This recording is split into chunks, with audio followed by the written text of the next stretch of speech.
Good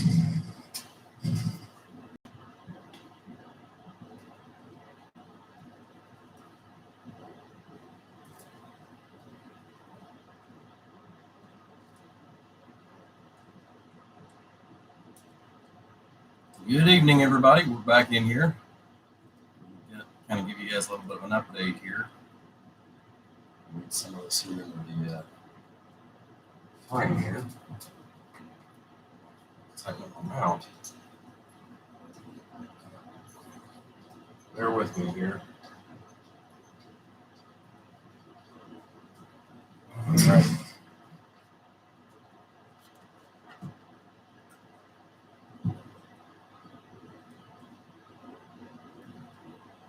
See if we can get what we're looking at here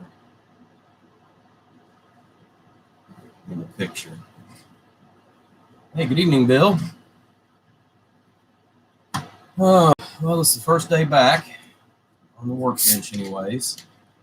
Figured I'd give you guys kind of an update.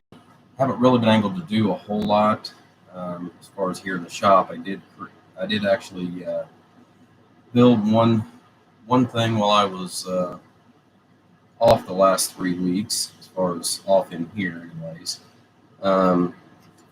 Which is just a small 50 amp power supply. And that took an incredible amount of time, again, where I've had eye surgery. But, it's getting a little bit better. I did have to take a play out of Freemaid's book. As far as for some of the up close and personal stuff. So I know the doctor said it's going to still take, or plan on, every bit of 3 months. However, my mid vision is great as far as the mid range, what I can see and all that good stuff. That's actually been fantastic. But it's the stuff that's really far away, and then the stuff that's like this that's really up close and personal. So.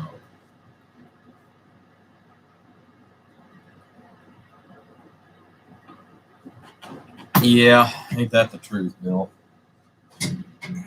Ain't like it was when we were kids, You wind up with a skint knee or big gash in the arm or what have you. You're healed up and ready to go in 3 days. Now it takes 3 weeks to 3 months, for the same thing. So I got one more thing that I'm going to do to this, and then we're going to move on to the next project. This still won't be done. However, I got one more small thing that I can go ahead and do right now to it, and then I'll go to the next stage on this, hopefully later this week. Mainly because of the fact that it is the SMT technology. So it is what it is. We'll get by just like we have been. Get this arm here out of the way, and then I'll get capacitor here. So this is actually for 476. He has had this here for months on end, waiting for me to get to it. So we're going to get some of it done. Well, hello, Fat Cat. My God almighty. Do you realize what time it is? It's even Christmas. Must have woke you up from a cat nap.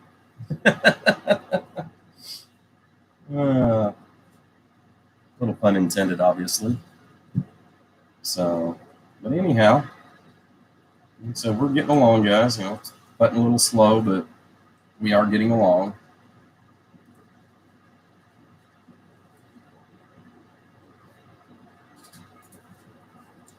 Now, I've got glasses ordered that will help out tremendously. The only problem is,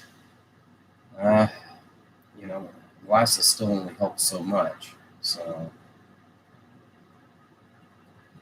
hopefully it won't be too terribly long, and I'll get my basic glasses, and then we'll kind of go from there. Like I said, my mid-range view, that has came back, and it is, like I said, phenomenal. Crystal clear and everything. It's just, like I said, up close like this, or very far away. Not so much. Very far away is not quite, not quite as important. It is important, but it's not what I'm hoping on first. I'm hoping on more of my close-up vision to get a little bit better first. Since I've got good mid-range vision, and well, it's so-so on the other. So.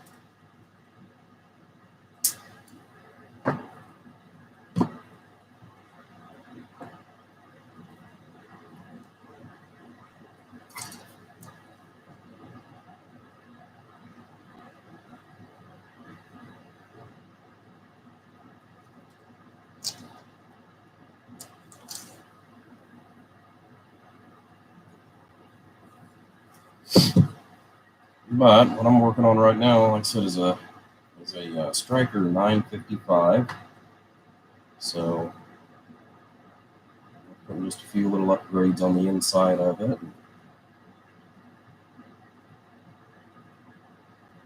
Kind of going from there.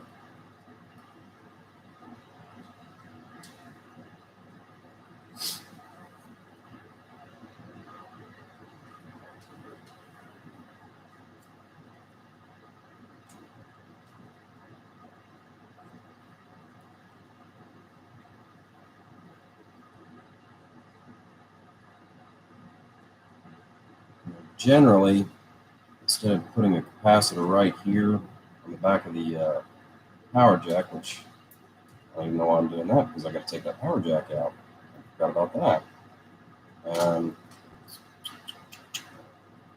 I guess old habits die hard. I forgot he wanted to go one step further on that. I already have that made up, so let's bring that in.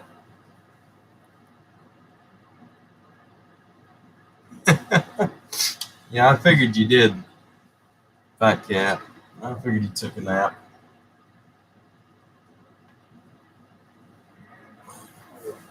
Of course, I'm used to being up this time of the morning.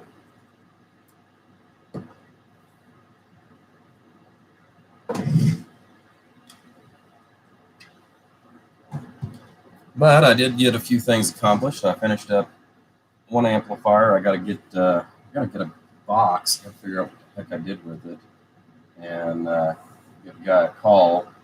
I got the one-pill driver section disabled in his amp. I was going to send it out just prior to the surgery, but I didn't have enough time to go ahead and unhook it, since he's actually going to be running essentially the same type of radio into the 1x4.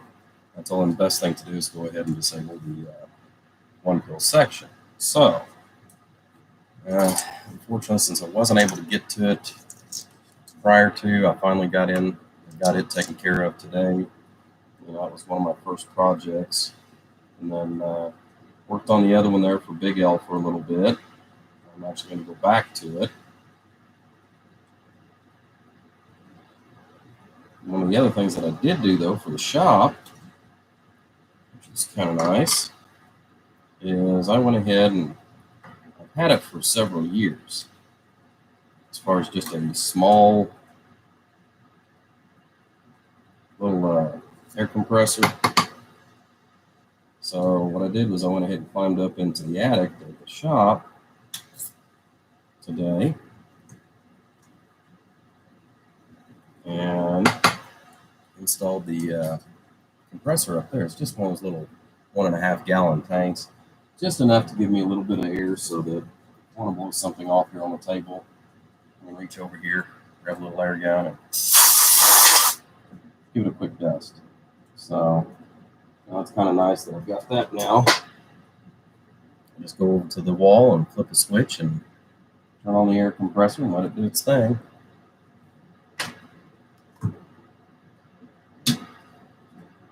I forgot he wanted to go just another step further on the incoming power of this. Already went ahead and replaced the voltage regulator in these. So I had just a few left, so I went ahead and installed him the Max mod. I think I've got 2 left. And I'll probably save those for a rainy day until something gives somewhere where we can start getting some of the components again. Now that's a rare commodity.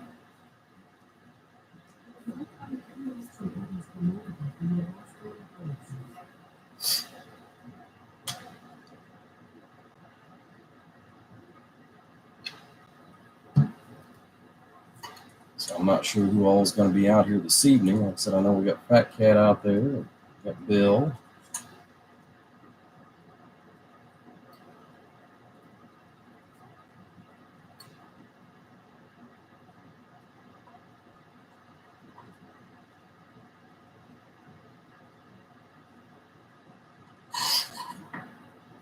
Let's see, I can't read here about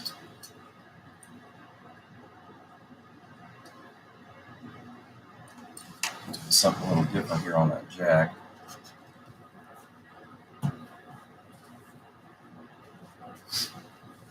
Right. Bear with me, guys. I'm going to grab a different style.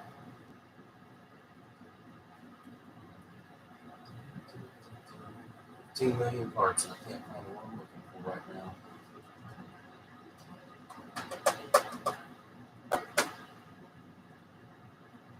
That's 50 amps.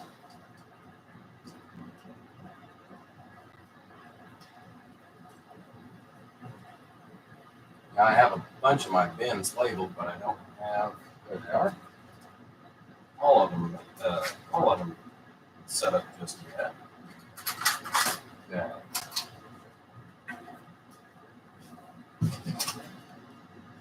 Hey, good evening time, Gary. And aloha to you, Dive Bomber.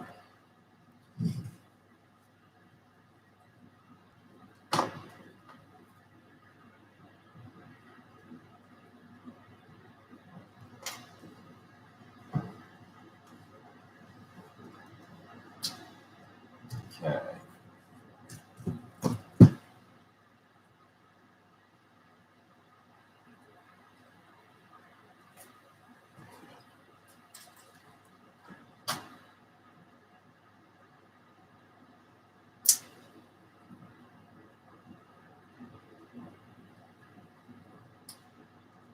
You know what's crazy is as much as what we fight to try to keep these pins in, that's when these pins want to stay in just that much harder instead of push through.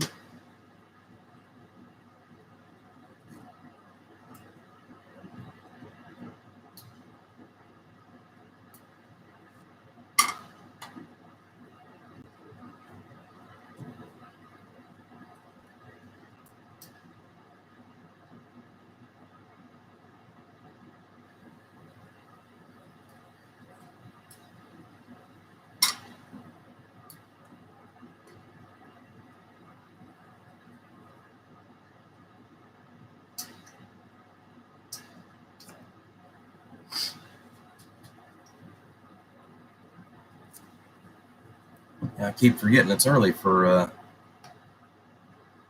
you guys over in Hawaii. Of course, just like Scott, whenever he gets in there. Hello, Popcorn. Tell you what, it's been hot as blue blazes today. I got up to about 90, 98 today over here, so I've been trying to stay in the AC. Of course, I did spend about 2 hours, like I said, up in the attic of this place, and gee, Christmas is that hot.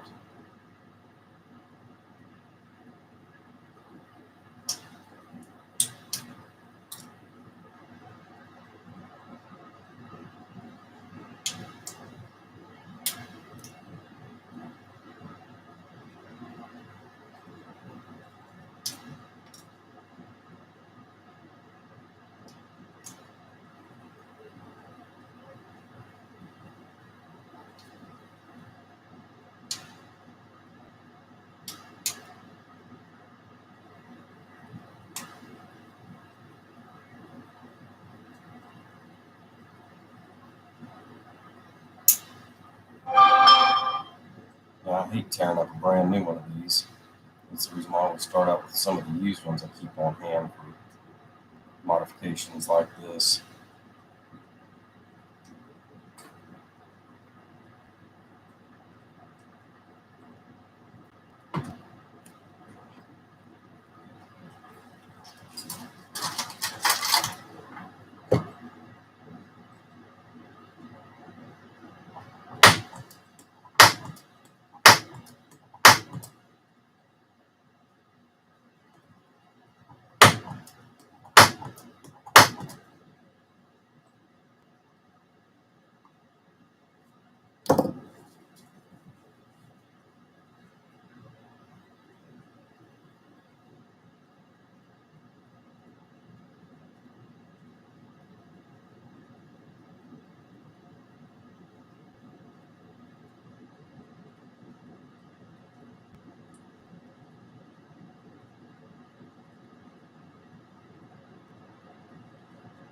There we go. Sorry about that, guys. The west coast of Florida.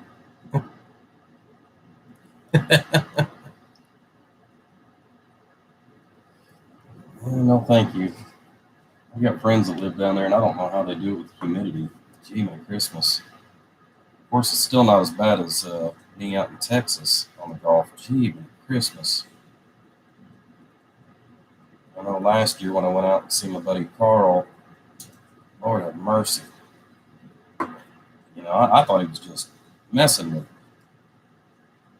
Because, I mean, I've been out west in Oregon, and when you're on the coast there, it's not that bad.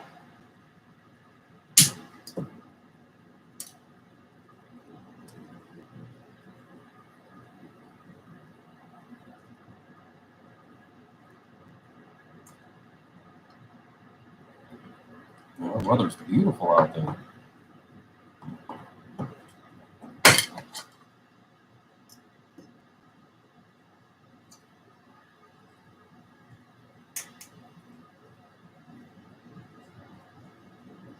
Of course, I've got friends here in Mississippi and Alabama as well. And, yeah, I don't see how you guys handle it. I mean, Indiana's bad enough on that kind of stuff. Jeez, Pete. I know the 2 times that 476 had come up to visit. You know, it's kind of funny because instead of telling me, well, this is t-shirt weather or sweatshirt weather. You know, here I am in short sleeves and shorts, comfy as all get out.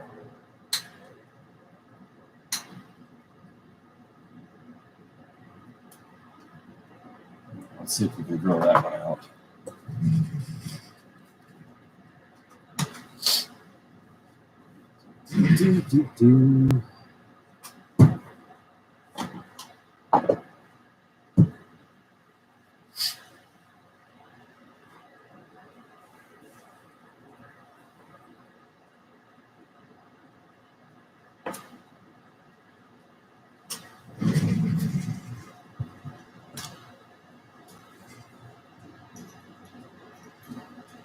Well, it has definitely been hot today. Like I said, we got like 97 degrees. Jeez and Pete's. Hold on, guys. Hey, big guy. You're on the air with me here on YouTube. Yeah, I see that, man. Okay. My phone number away. Everybody knows it already. What's going What on? are you working on over there, dude? Well, I'm getting ready to replace a power cord here on Striker 955 and then go to the next project. Man, I'm telling you, them guys over there at Stryker, Sean and them guys, Yeah. when they started putting out them shitty-ass power cords for them radios, my heart just fell. Well, that's what we're... The plug on the inside, they made that cheaper than cheap could possibly get now. They can scrape a half a cent off of one plug. They're going to do it. Yeah, sadly, that's... Does that one got pop riveted parts in it? No, this one actually does not have the pop riveted parts in it, oddly enough. Man, I got a case of them things here about a year ago from Stryker, and Everything inside was sold in with popper. It's I called up Sean, raised all kinds of stuff. Dude, you give me an RO and PO right now, you ship my shit. You ship replacement shit immediately. Mm-hmm. What the hell? Cheap. Yes. Been doing all right, man. I ain't talking forever. Yeah, I've been doing all right. You know, of course, you're probably already familiar with the fact that I've had surgery here recently. So, Well, that addictomy surgery had to happen. yes, it did. You know, that extra 3 inches the difference between making her go and get off me. You and I both know that's the pain of every man's existence right there. Yeah, it is.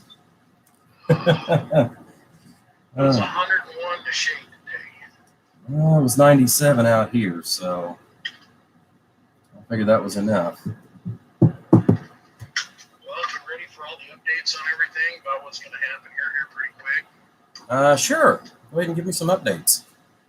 Okay. All the other app builders that are tuning in to watch, you guys get the first to know that there's probably going to be a new part coming out in the next 6 months. Okay. It's going to probably replace the 2879C. Okay. Let's finish the final testing on it and put the data sheet together for North. Awesome. So that'll be a lot. And then there's 2 other versions after that that are going to be coming pretty quick too. The C, in my opinion, was only about a 5 to 6% increase for the 16808. But this new part is an additional 5 to 10%. So we'll see. We'll see what the radio community can do with it. Well, hopefully he's fixed most of the stabilization of it, you know, to where it's a little more stable. I mean, that's the big thing, because you've done the same thing that every box builder has done. Is, you know, we have to build the circuit obviously to the transistor, not the other way around. So you can't make the transistor do anything it doesn't want to do. Yeah, exactly. So you have to build around exactly what we have, which changes from batch to batch, it seems like. I keep telling North that we need to go with a bigger footprint. Yeah, I would definitely agree with that. Because I personally feel that the C, with him making the wafer as thin as he's made the wafer, you put that transistor in the heavy current load, just the same problem we had when we were developing it like 4 years ago. The transistor will flex. The actual wafer itself inside the transistor will flex, and that's what causes the legs to lift up off the board and it'll burn up. Yeah. So that's the reason everybody's having to do the lower drive. And, I mean, they do produce a little bit more power, but the sacrifice was making the wafer thinner to make all the shit fit underneath the cap. Yeah, and I mean, they could easily make that 10% bigger, you know, even at that.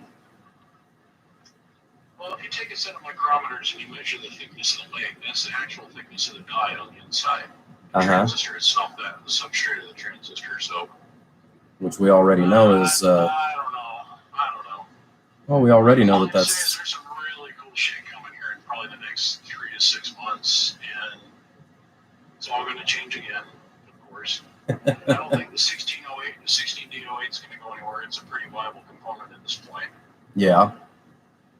There's too many Toshiba boxes out there running around Bristol and that component behind. Yeah. Well, the other nice thing too is that means that I won't have to worry about the 100 that I bought here the other day off North. So I'll have plenty of time to use those up. It's about what, 2 weeks, 3 weeks? Your world? Well, with my eyes being it's like they are. Over here. Yeah, I was gonna say, well, yeah. Yeah, well, for me, it's going to probably be about 2 or 3 months. Supply at this point, you know, just getting back in here where I can start to see up close again. So mid-range is great. That radio that you're working on right now? Yeah. All that technology is going to change pretty quick too. There's another thing I'm involved in. I can't say a whole lot about it because it's not quite ready to come to market. But okay. Yeah, there's some neat stuff getting ready to happen with that. Awesome. Neat stuff. Literally plug and play modifications to it. That's all I can say.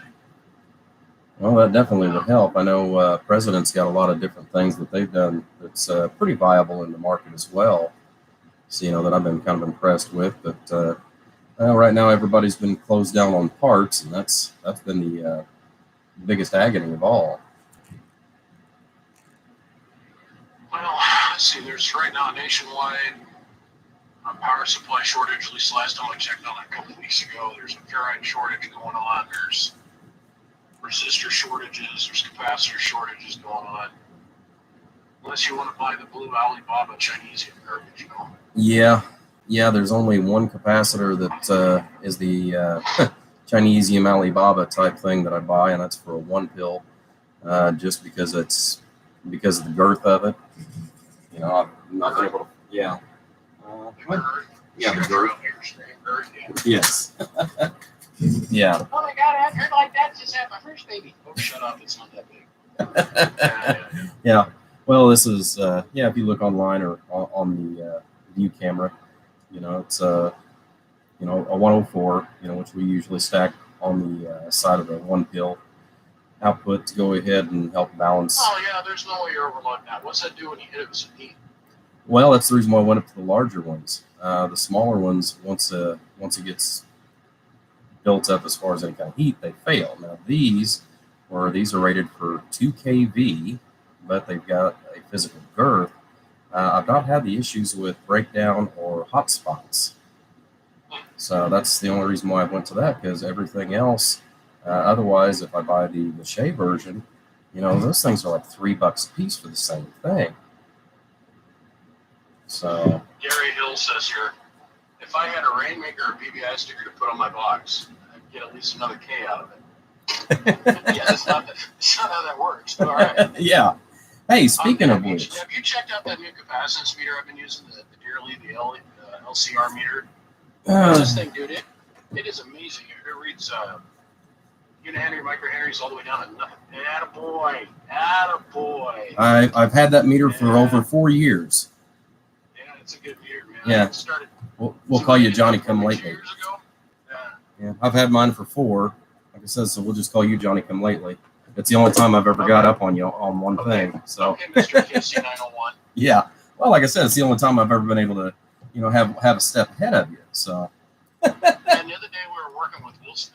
I was working with Wilkinson combiners, and I needed to have an RF source with a tone inserted on it so I could measure the side rejection on the combiner. And I was shooting for 50 BBM or down. Okay. And I grabbed my one KC109 and grabbed the other KC901 and grabbed the other KC901 and used one as an input receiver with the spectrum analyzer function, and then used the other one as a signal source, the RF or IF source. Yeah. Man, that is the most powerful tool next to my FLIR I've ever owned. There's so much stuff you can do with that, dude. Have you figured out how to do signal injection at the component so you can measure the whole circuit all the way to the relay yet? That's actually one of the things that I'm actually going to be playing with. Speaking of which, because that's kind of what today is about. Besides just doing some of that, slide it back here.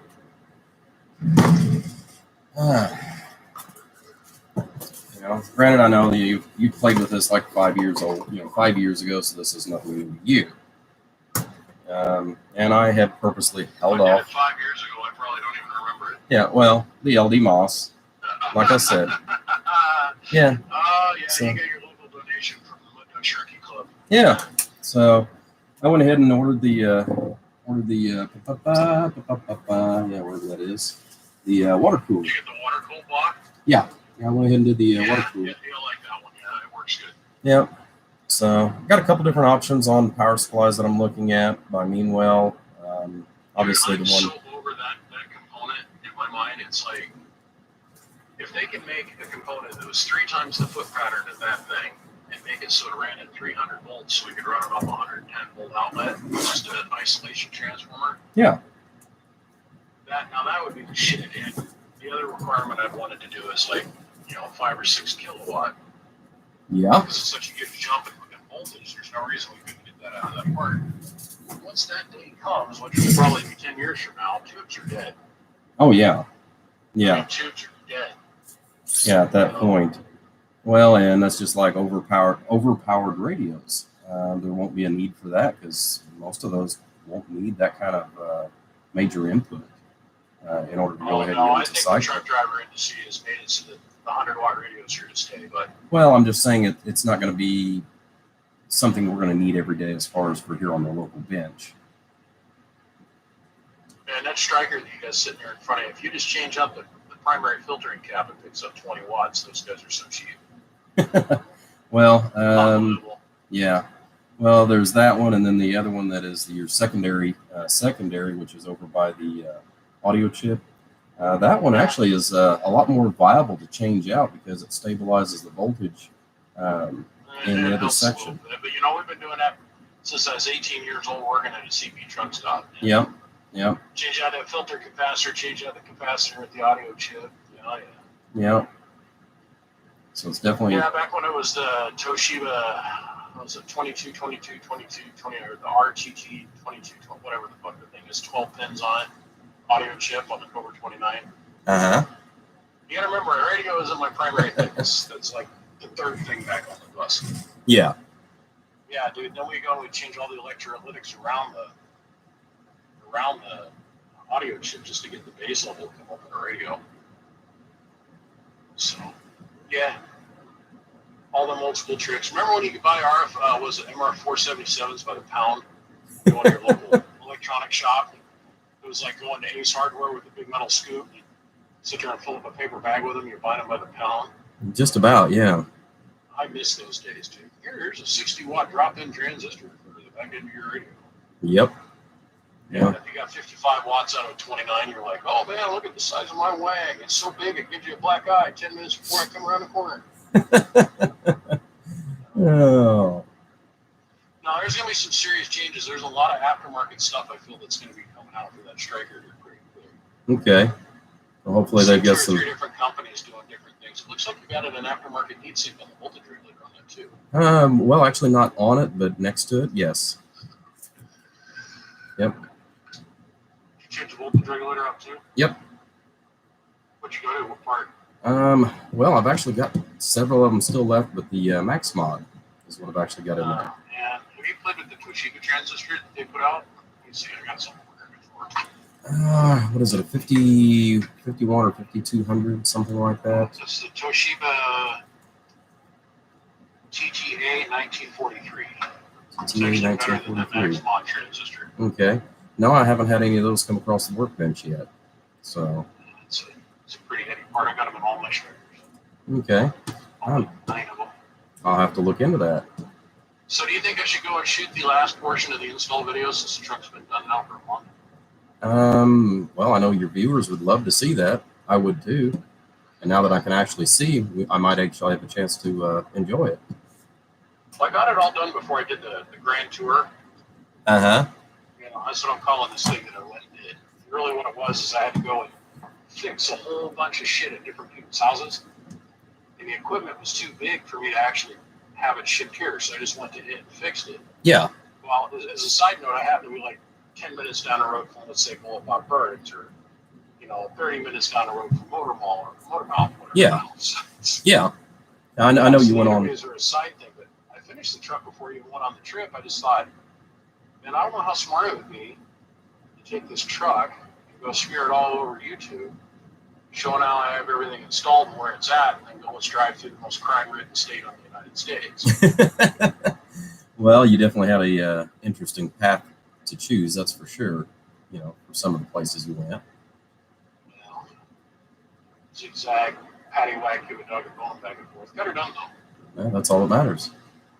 The drive, I get all the way home, and then the day after I get home, I'm like, shit, I should have gone up to Prime's. Turned around, drove to Seattle and spent the night. I'm sitting in the hotel room in Seattle going, God, what the hell, man? Well, I'm sure he would. Never going to end? Yeah. Well, I'm sure he would have put you up for the night. Dude, look, I want to be able to fart in privacy and scratch my own ass and not have to worry about somebody listening in on the other side of the door. Not that he's that kind of guy, but it's just a general rule that I picked up over the years of traveling around, man. It's like, everywhere I go, somebody's got a guest bedroom. They're like, here, come stay with me, we'll party all night. I'm like, well, maybe I don't want to pass out on your couch and wake up with an outline of your balls on my face and have a picture on Facebook. You know what I mean? Yeah. Well, I mean, this is not college days anymore either, so. Yeah, but we are in the land of frat house children. Yes. These are our people. We love them. But let's face it, some of them have a tendency a little childish from time to time. It's okay. It's funny. It's funny. It's funny. Yes. Yes. Yes, it is. So maybe I'm going to build a new box for my truck. I don't know if I can't make up my mind if I want to do a 48 or do another 62 pill, 64 pill again. I would go with the 64 just because of the fact that it just seems like they run a little more even. Yeah, I ain't seen that. No matter now, I've never seen that. Well, I got two of them sitting over now. I got a Skullcracker 64, and then I got my original 64, and then I've got 232 pills that I ran as a 64 combined. But I want to build something different for this truck. That little 4x20 I had, and that thing talked its ass off on this trip. It was great for yelling at the truckers. get the hell out of my way. Get the hell out of my way.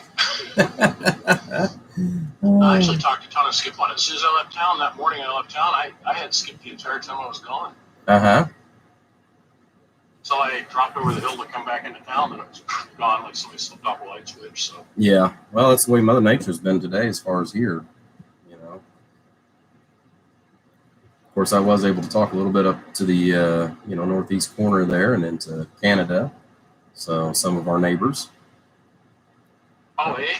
Yep. Oh, let's go get some back bacon, rub tug, and smoke a dart, eh? Oh. I love them guys in Canada, but man, is it a pain to ship stuff up there. Yes, it is. I've done that. I've done it several different times. Just because it fits in a fly rate box does not mean it ships. No, I've ran into that on several occasions myself, and it's crazy and asinine what they charge as far as for the duty tax on that. Yeah. That's you talk over to crazy. your customer. How much you want the receipt to give me now for kind of thing? Yeah, exactly. Yep, exactly. Because it is absolutely insane.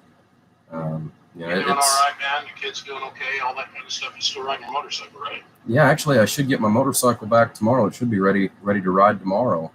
To get in. What's wrong with it? You couldn't fix yourself.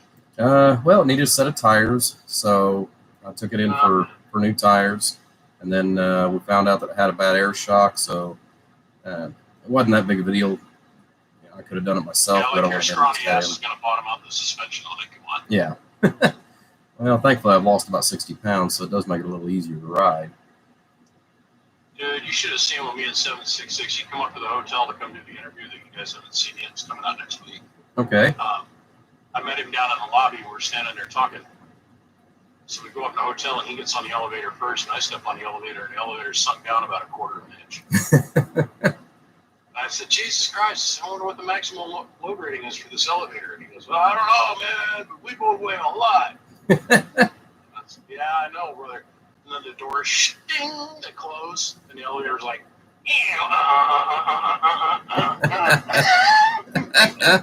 that's noises. I'm looking at 766 like, damn, dude, I think we just took it to its limit.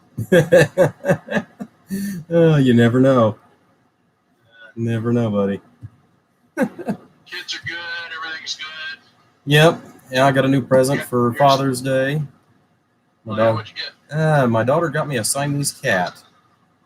Since my baby passed away, she got me a little friend to come in here in the shop and hang out with, and look at me and want fed, pet, that kind of good stuff. You walk around quietly in the middle of the night and pee on all your stuff, yeah. Well, I don't have to worry about her doing that, so she's pretty good on that. All cats do that, dude. Well, I'm not saying that they have don't. micro glands in their ass that emit a very small amount of urine. Yeah. Yeah, you should look into it. Cats pee on everything they come in contact with. When they're coming, they're rubbing on your leg. No, when they're turning away from you, they're actually peeing on you. Huh. Okay. You can't see it though. It's like micro urine, but it's no joke. I know this because I'm allergic to cats. It's like, Aha. oh yeah, your cat's real pretty. Yeah. Mm-hmm. Yeah, go in the other room, man. Well, and sadly, which I haven't been tested lately, but it's part of the reason why I never got another dog, because after I had my last one, for whatever reason, I actually developed allergies to dogs. After my lab had passed. We'll have to keep them locked up on the other side of the house or some shit. Yeah. I got a big old German Shepherd. And Mom, she went out of town. She left me here a couple days of just the dogs and the lizards. That explains the new I went through the whole air house hose. and I'm vacuuming. I'm in there. Playing Martha Stewart, vacuuming the shit out of the house. I emptied the freaking thing like 4 times on just one piece of carpet that the dog lays on all the time. I'm like, man, I'm going to clean this motherfucker. I swear to God. My dog came in, laid down. 10 minutes later, couldn't even tell I hit it with a vacuum. It was like covered in hair. Oh. Germans. Goddamn Germans. So, She licks your face off. She don't know you. But other than that, it's a shitty animal. I'm here to tell you. yeah. So what have you got going on as far as later on this summer? I know we got the, I assume the BBI Bakerman breaks coming on. Ever since I did these interview videos, man, my phone's been ringing like crazy. I guess I got a trip I got to go. You had a rainbow? Going to New York now to go do this thing. I got something going on in Georgia later on this summer. I got to go do maybe. Okay. The New York trip is basically Tony wants me to come out there. Okay. Come see Fat Boy and experience that whole thing. Those tickets are already been bought and paid for. Okay. I got the break going on in September. Okay. They finally opened up the parks over there in Washington and Oregon, so we're gonna hold the 22nd annual BBI Bakerman break thing. Okay. Yeah. That's my summer in a nutshell right there. I think pretty much that and stand out here in the shop and Plug away. shoot more shit back together. Yeah. Oh, yeah. Well, I know. Speaking of which, as far as I've had several people that have sent things in that you've recommended me and what have you. Oh, dude, But I am spread the love around, dude. Yep. Well, I'm actually at the point where I'm not going to be taking anything else in for the rest of the year. So, okay, thanks for letting me know. Yep. Well, you actually were going to be called here within the next week, anyways. I was going to call and ask you if you had a chance, since things hopefully have died down a little bit, to order any transformers, because I'm getting low on BBI transformers. Once again, there's really no ferrite out there to buy, but Okay. no, I got an order of like a couple hundred coming up here. I got to do. I got a couple 32 bills, a 24 bill, and another 24 bill I got to put together. And Okay. plus, I'm going to go build myself a new box, but. Well, just keep me in mind. Just give me a call when we're not on camera. We'll talk more about it. Sure. All right, buddy. Yeah. We No, can I've do been that. spreading the love around, man. If you're an honest ad builder that, will take people's money and treat them right, not get mad and yell at them on the phone, and, when they have a problem, not call them stupid names over the phone and shit. Send shit out the door when you're going to send shit out the door, and, you're transparent, not arrogant. You'd be amazed how much money I'll send your way. That's, believe me, Tech9 knows, a lot of guys know. Yeah. Made over at Hopper, the 48 bill and the 64 bill and that other 64 bill is built right now. That all came from here. Man. It's me going, I can't do the work. I'm going to give it to somebody that I know one's going to answer the phone, two's going to act like an adult when they're on the phone and not act like a friggin' spoiled little child. 3, be humble, do what they say they're going to do, and they're going to build a good box. It's, just as well as I do, it's hard to find anybody that can meet those minimum criteria. Yeah. I mean, it's been crazy. I've tried not to take any more work. I don't like being more than 3 months behind, let alone 6 months or a year. Which I'm not quite a year Just behind. get over it. I've been over a year behind now for 7 years. I was gonna say, I know for quite some time, anyways. I think ever since you and I met down there in Manchester, I've been probably 3-4 years before that. And that was 4 or 5 years ago. Yeah, and that's look at how that's worked out for all of those people that were hating on us down there in Manchester. Hasn't that turned out well? Well, yeah. You've seen and heard the same things that I have. So. Yeah, we're not mentioning any names or nothing. But, Nope, don't have to. Man, one cat's got a busted back, the other one's up in jail, a couple of them are divorced, the rest of them are out of the radio. We're out of business. Just stand there and smile, just keep doing what we're doing. Just stand there and wave. Yeah. Hey, appreciate your opinion, man. Appreciate you tuning in. Have a nice day. I had a guy call me the other day. I found that minty mint, beyond mint, pristine, beautiful mint is mint and mint blend, right? Yeah. That was such a gorgeous beautiful. It was piece. like right off the showroom floor, right? Yes. So I only marked it up a couple $100 and put it up for sale, what I had into it. Uh-huh. And I had this guy call me, he goes, man, you're a greedy piece of shit. Oh, yeah? I'm like, oh, this is a new one, you know, because at this point in the game, you get really tired of people trying to make up shit and say to you and try and insult you, and you're just kind of like, oh, hey, right on, good for you, you know. Hey, you're a greedy piece of shit, is what he says to me. I'm like, okay, well, what can I help you with? You have no right to charge that much for that amplifier. And I'm like, well, I paid about that much for that amplifier. Is what I'm thinking in my head, but I wasn't going to argue with him. I said, oh, yeah? And he goes, yeah, you don't fucking deserve it. Fuck you. Hung the phone up on me. I'm like, oh. So I sent him back a text. I said, man, thanks for calling. Appreciate you. Have a great day. Well, I mean, Man, you know, you just got to always be positive. yeah, well, the other side of that, too, is you'd have to value his opinion or value him in order to, you know, for his opinion to mean He calls me from anything. a blocked phone number. It doesn't tell me who he is. How can I value his opinion? I don't know who the guy is. Exactly. What did he expect me to do? Oh, I feel bad that I'm asking a couple $100 over what I paid for this unbelievable fine piece of equipment. Well, and how many people are able to find that? Well, it's sold. Yeah, that's hey, what I'm sold. saying. Yeah, but that's what I'm saying is, you know somebody else out there like, wow, that's fucking rare. And I've been looking for one of those since I was a kid. Yep. You know? Exactly. Yeah. So that's a perfect example of, well, you know, I've got it, you want it, let's talk. Smile and nod, man. Yep. Be happy we're all in this game together. Yep. Well, it's just like I actually had a call because I told the guy if he ever decided to get rid of it, let me know. Oops. I picked up a killer deal. I have a 40-foot aluminum tower.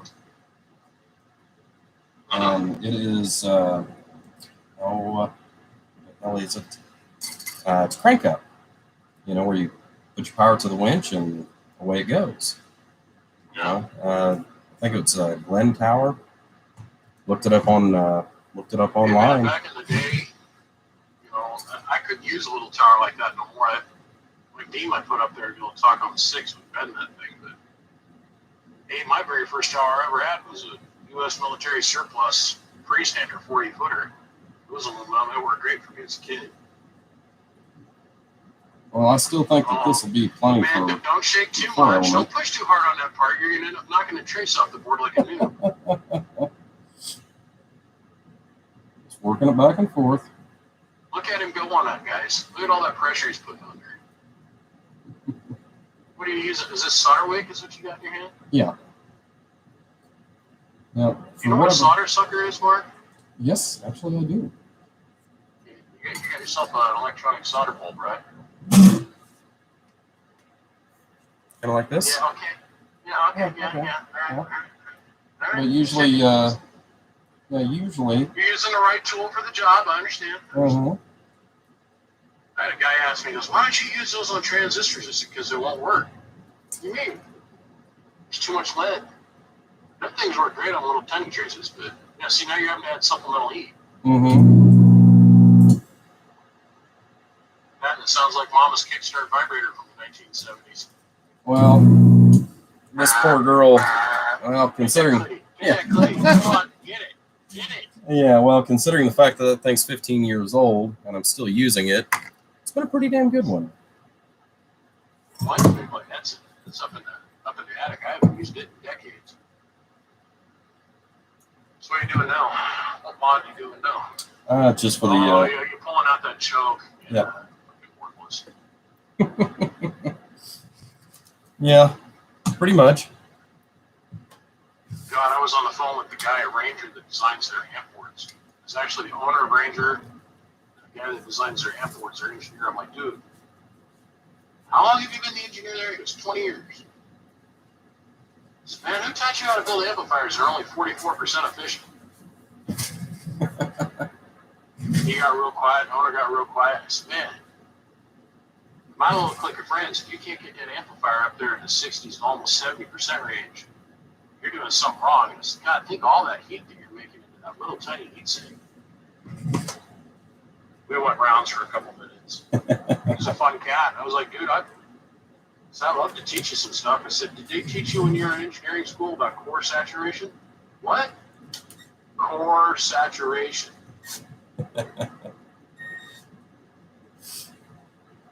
And what did he say? If they would go to a bigger transformer on all of them Ranger boards, half their problems would go away. And actually put real fans on those freaking bolt-on units on the bottom of the radios. Yeah. What is that like? Yeah, because the little micro fans that move 3 CFM are really going to be able to cool all that heat on a 43% efficient amplifier. Yeah, and that's what like a 20 or 25 millimeter fan, Right. if that. I mean, it's a Right. joke. I mean, that's all it is. It's nothing more than a joke. God, if I was a driver, I'd be pissed having it hanging next to my head. Oh, yeah, fuck all this shit. Yep. It's crazy. Absolutely asinine and crazy. Now what are you dribbling? What am I drilling? Am Oh, I you're drilling. Yes, I'm drilling. Drilling. I'll show you here in just a moment. Is that 655 or 955? This one is the 955. Well, the guy does sideband, which, you know, Okay. yeah. I don't. For sideband, this is not what I would Hey, actually CQ. go for. But yes. CQ.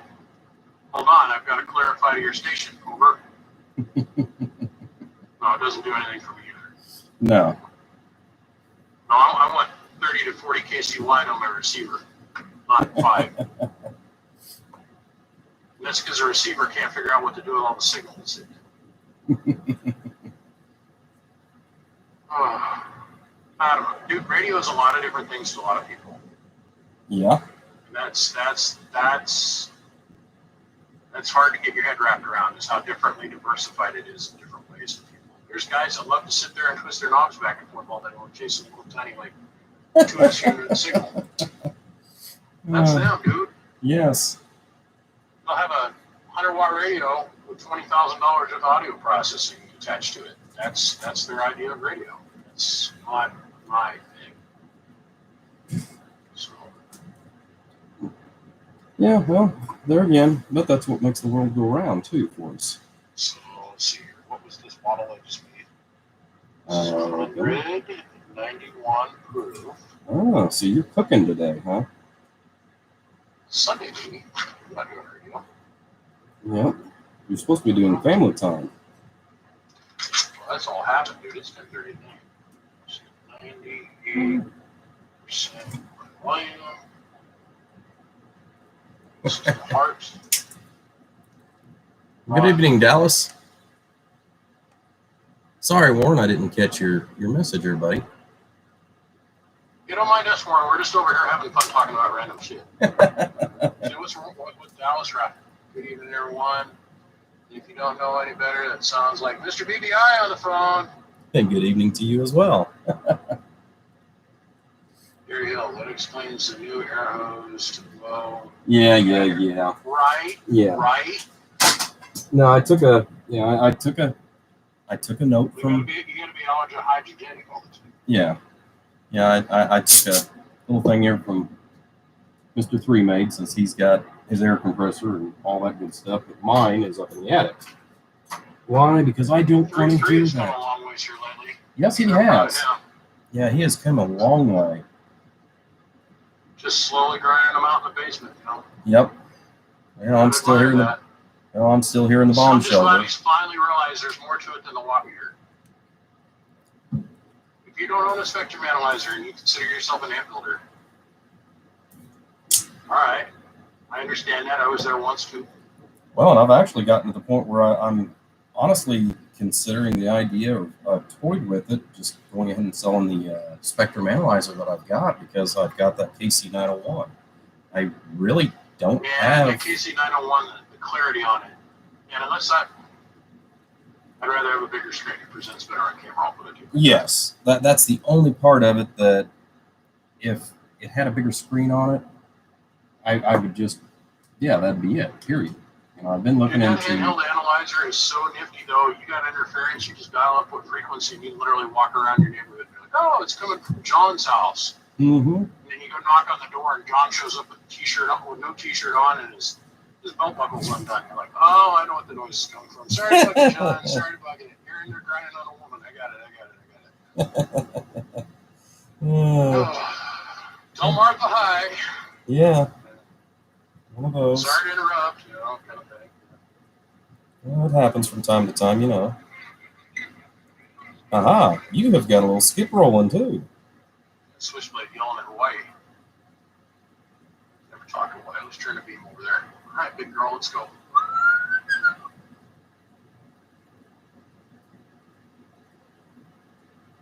Slew all the way over here to the islands at top speed on my AC 2800. Okay. All right. Just turned 300 pounds worth of aluminum. There you go. Nothing. Let's go back over to our buddy old Gregory Switchblade. No, man, it just popped up and said you're doing a live stream. I was like, well, shit, I'll go bug Mark. Hey, there you go. Well, I'm happy to hear from you anytime. I know sometimes, especially on Sundays, I try not to bother you because it is, family time. Yep. Yeah. So, I try to respect that. Well, man, they'll start calling me here about, see, it's almost 11 now. It's 10:44. So I'll get another 4 hours worth of respite, and then they'll start calling me about 3 o'clock in the morning. I'm East Coasters. They don't know how to tell time. Well, and where I work. Yeah. It's 6 o'clock in the morning here. You need to be awake for me. Yeah. No. But it's 3 o'clock in the morning here, bro. What? Well, fuck it. Well, since I got you on the phone, one quick question. Yeah. Dude, I am so sick of hearing that phrase. One more quick question. You know exactly what I'm talking about. Yes, I do. That's what makes it so funny. It's like, dude, I'm standing here at my daughter's baptism. I gotta go. Okay, but I got you on the phone, so one more quick question. Say, no, dude, I gotta go. No, one more quick question, dude. And then they start asking a question before you agree to it. Like, yeah. Well, since we're in the social contract and we are talking on the phone, okay, go ahead. Yeah.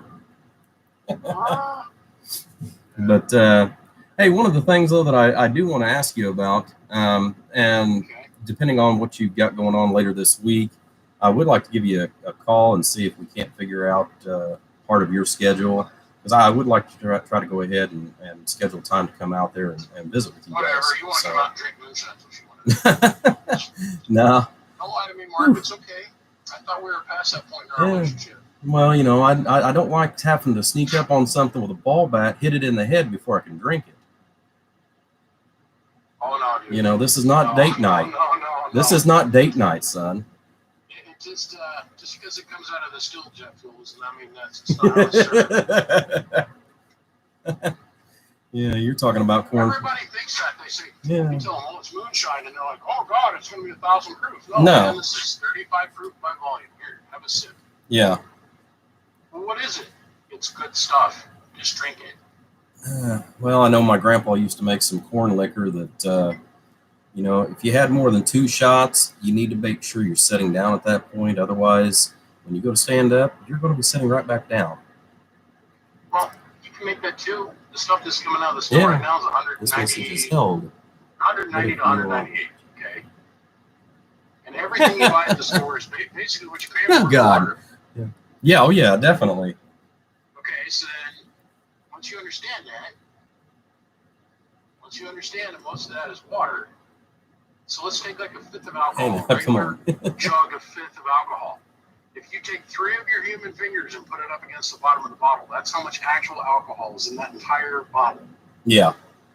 The rest of it is flavoring and water. And I don't care who it's made by. I don't care if it's whiskey. That means they put it in a flask or in a cask, a wood cask of some kind. Uh-huh. And you got aged liquor. It's the same thing. Now, do you know how all alcohol is made from sugar, water, and yeast. It comes out of a still, and then from there, what you do with it determines what it's going to be. Yes. Now, some people, they want to use the sugars and corn. That's great. To me, that's a low yield return on time. Yes. If I'm going to put corn in a bucket, add some sugar to it, add some yeast to it, add some water to it, and then have to wait 2 months for the thing to render itself out, that's not worth my time.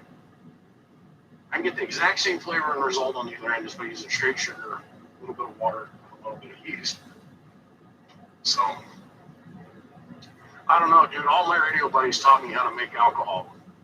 I got lemon drop, I got lemon head, I got wintergreen, I got fireball, I got mellow yellow, I've got this stuff called vanilla ice cream that I make. It tastes just like vanilla ice cream. The difference is 20 minutes from now you'd be crawling around on your lips because it's 50 proof. You know, remember them orange ice cream sickles we used to get as kids? Yeah. They're orange on the outside, ice cream, vanilla ice cream on the center. Yeah, I make that. It's called Dreamsicle. I make that too. Just because it's moonshine doesn't mean it's got to be jet fuel. Exactly. Dilute that shit down. Have a little bit of time sipping with your buddies before you pass out. Oh, I got apple pie. We got peaches and cream. We got all kinds of different shit. And if you decide to turn it into a type of bourbon, there's actually a way to speed up the process from like a 7-year yield. There's actually a very quick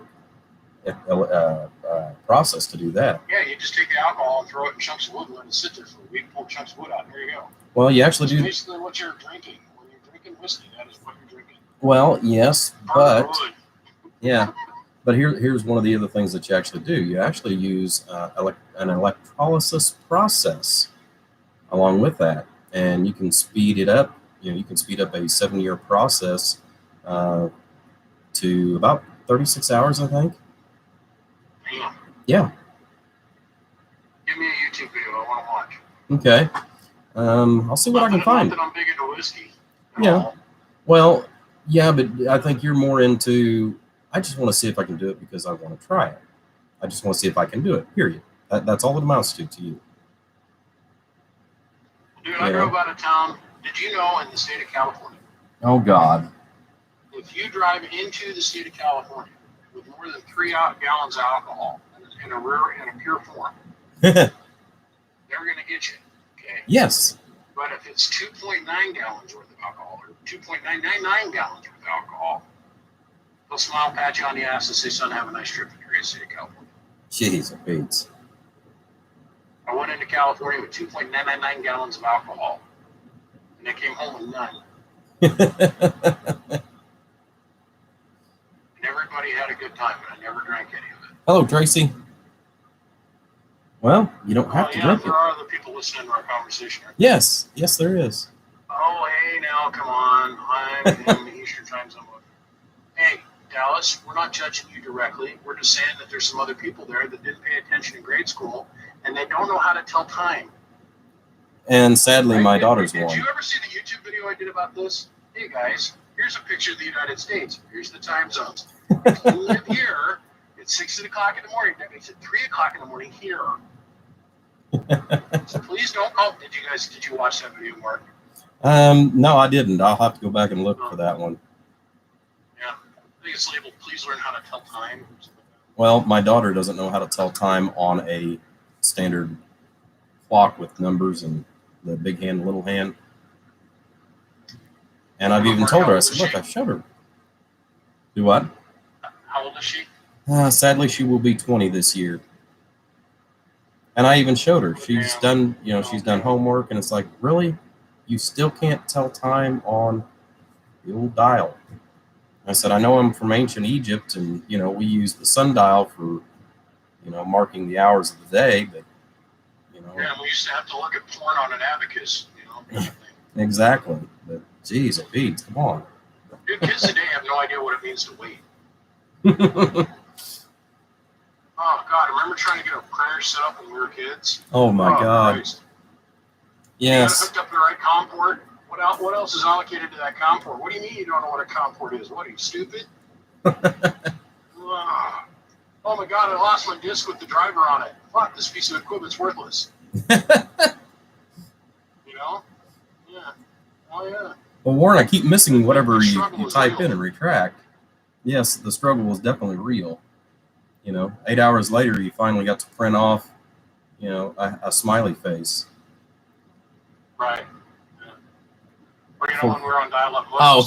Look at more than one line at a time. Yeah. Oh, and the dial-up. Oh, my God. I think that might be a pubic hair. What is that? Oh, it's her eyebrow. Okay, well, here comes down another line. yeah. Yeah, and dial-up. Oh my lord! Everybody remembers dial-up. Well, not everybody, but What the hell is Warren talking about? Fort Cock rings and a ball gag? well, you'd have to go back like quite a ways Warren, back here. We don't want to have to know about the industrial stock of Cheerios that you bought way back in the day to be able to get through the weekend. It's all good.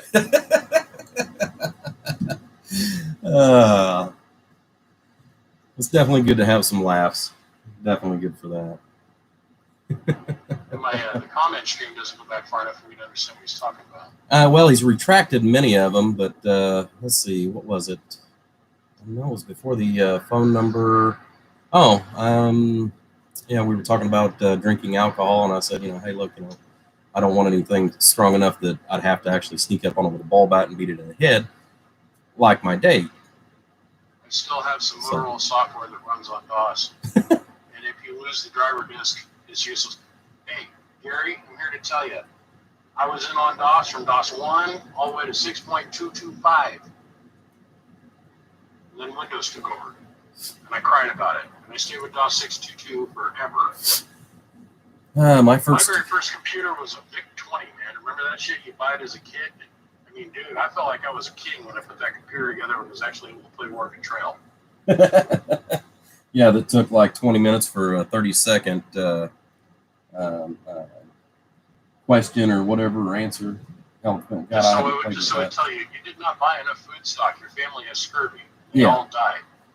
You lose. Yeah. Yeah, isn't that crazy? I'm going to quit distracting you because you got Dick Oliver done while I've been on the phone with you. Oh, that's okay.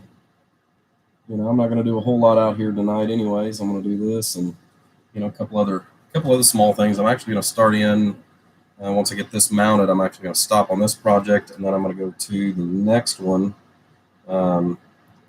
which is going to be a power supply. So we're going to go from this directly into a 200 amp power supply for another gentleman. So. And you have fun with them power supplies. I don't build them no more. I'm tired of them. I'm just, you reach a point where it's like, okay, I got to start, because in the beginning.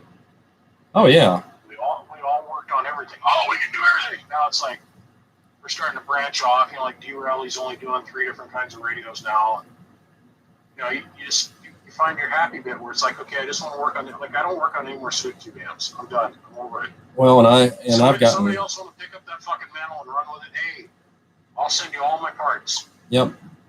Well, and I got so aggravated. I got so aggravated 15 years ago over that, because as soon as you tell somebody that, hey, look, you're going to need $300 worth of sweep tubes for that. Oh, well, I wasn't going to spend that much money. Well, then they didn't even want to pay you the basic bench fee for you to check 10 fucking tubes. It's like RM Italy guys. Yeah. So it's like RM Italy broke. I'm sorry. Here, let me explain to you how we're going to deal with this situation. Yeah. You picked it up and you have a trash can outside your house. You do? Okay. What I want you to do is take a quiet moment. We're going to go outside and we're going to sing Kumbaya, and then you're going to softly put it inside the trash can and close the lid and walk away. Yep. What? Yeah, it's not worth even me taking the time to even look at it. No, because the parts. Yeah, we can't find the damn parts, dude. But we can, but by the time we get the parts and then actually the labor to put it in there, usually it's about a break even on just buy a brand new amplifier. Yeah, it is. I mean, I understand the methodology, but at the same time, it's like, well, yeah, people have got all this money tied up in it, and now it's completely and utterly worthless. It's not repairable. It's just as simple. It is repairable, but it's not doing because the cost of replacing it's less than fixing it. Yeah. Yeah, sadly. Oh, dude, I got some different plugs I got to hook you up with. Okay. What kind of plugs do you have? So I kind of got into the RC industry here for a hot minute. I got hired by Castle Creations to do testing for some of their equipment. And when I went down that road, I went and built the 3rd or the 4th fastest RC car in the world. And at least it was. Now there's guys going way faster than me. That was just last year. Dude, we got some cool plugs. They got plugs that'll fit right in that hole in the RC car world. No, not them things. Oh, okay. No. I got some plugs for the RC car world, dude. I'm talking, dude, you can pull 400 amps through them. Holy Fit in that shit. stock location. Yeah. What are they, nickel? No, they're gold. But they're cheap. Like $15 a piece. Okay. Dude, I got educated on wire with them guys too. I can't believe they're pulling 800 amps through like 8 gauge. Really? Yeah. 7 trillion strand count silicone booted wire. Oh yeah. I mean, mine, they're only pulling the 800 amps out of a little tiny LiPo for 15 seconds, but they're still pulling 800 amps. The connectors aren't melting. Solder is not coming apart. Yeah. Yeah, that's. There's some neat technology out there, dude. Yes, It just there blows is. my mind how fast everything is changing now. Well, and it keeps changing just that much more every time we turn around. What is the name of that? I cannot remember the name of that fitting you just held up there. It's been Um, around for 40 years. yeah, believe it or not, that's actually an Anderson plug. Yeah. You know, it's Have designed you put that for on a like carbon 30. pile and actually load tested it to see where the plug falls apart? No, I haven't. But I typically use these on anything that's like 15 amps or lower. I typically won't go any bigger than that. Yeah, I wouldn't go any farther than that. I like the ashtray idea, dude. I dig that. Well, since I quit smoking a little over 2 years ago, I've been using the ashtray just for what it is, for just shit like that. Why should I do that or turn around to throw it away in the trash can that you're always kicking over? That kind of bullshit. So it's like, Yeah. put a good use. Put it to Did you good get your use. shots yet, Mark? My shots. Oh, Yeah, your shots. no, COVID shots? nope, Oh. no. Rely on that old herd immunity thing, huh? Yeah. No, actually, that goes back to a different, different thing, which, stems to religion. So, when they came out with the polio vaccine, they had 200,000 people that died from the first batch of it. uh-huh, And that was acceptable. yeah, Okay. We've had two people who died from this vaccine. And over half the country is immunized. I went ahead and I got the shots. I'm not even ashamed of it. well, I'm going to actually wait at least another year, So 20 years from now, uh-huh, when you're growing another arm. when the television is awash with commercials, if you are suffering from side effects from the Johnson & Johnson COVID-19 vaccine, you might be entitled to a complimentary settlement. Yeah. Just call it Wickachita Law Offices kind of thing. Yeah, right? Yep. Yeah, like so that's part of the reason why I'm just going to hold off. I figure I've got to have some kind of form of immunity just because of the job that I've been doing and working around all the Japanese. I was worried about you when you were pimping your asshole out being a Taiwanese hooker. Yeah. Drag. I thought that was I was a little worried about you then, but you survived. Yeah. So. I see how you are. If you wouldn't have said it, I probably would have. No, I was a little worried about you then, but Yeah. that time's over in your life. You've grown from it inside. I mean, you did have to have anal reconstructive surgery. We're not going to talk about that here recently. Oh. I was trying to cover for you earlier when we were talking about that addictive thing. Yeah. But, Oh, good Lord. I'm joking. I know. That's the reason why. Yeah, that's the whole thing. You work in a high contact environment. Yes. Got it. Well, the sad part of it is I was actually in contact with over 15 different people that had tested positive for it, and they still let them come back to work while they were still tested positive. And that was quite interesting because most of the time I would have to be on some of the lines doing the repairs, and they would be down for anywhere from an hour to 2 hours. And here we are within, a minimum, quote unquote, 6 feet. And, I never got a sniffle, a cough, a sneeze, nothing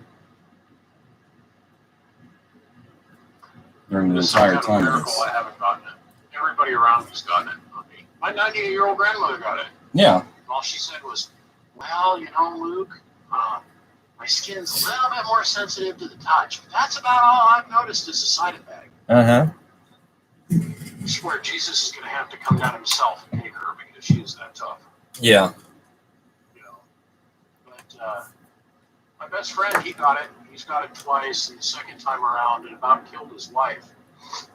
It caused her heart to swell up to about, well, it swelled up so big that her valves in her heart couldn't seal anymore.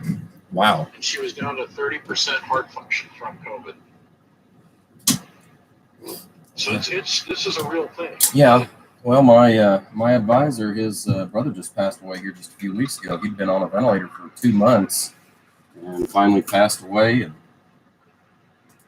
you know, he definitely had a really bad run with it. Three's mom had it.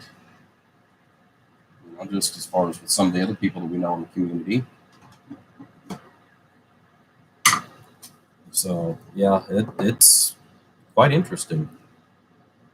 Let's see about building amps without an S. Yeah, I keep waiting for this. I'm just doing a small run here. I took 5 gallons of mash.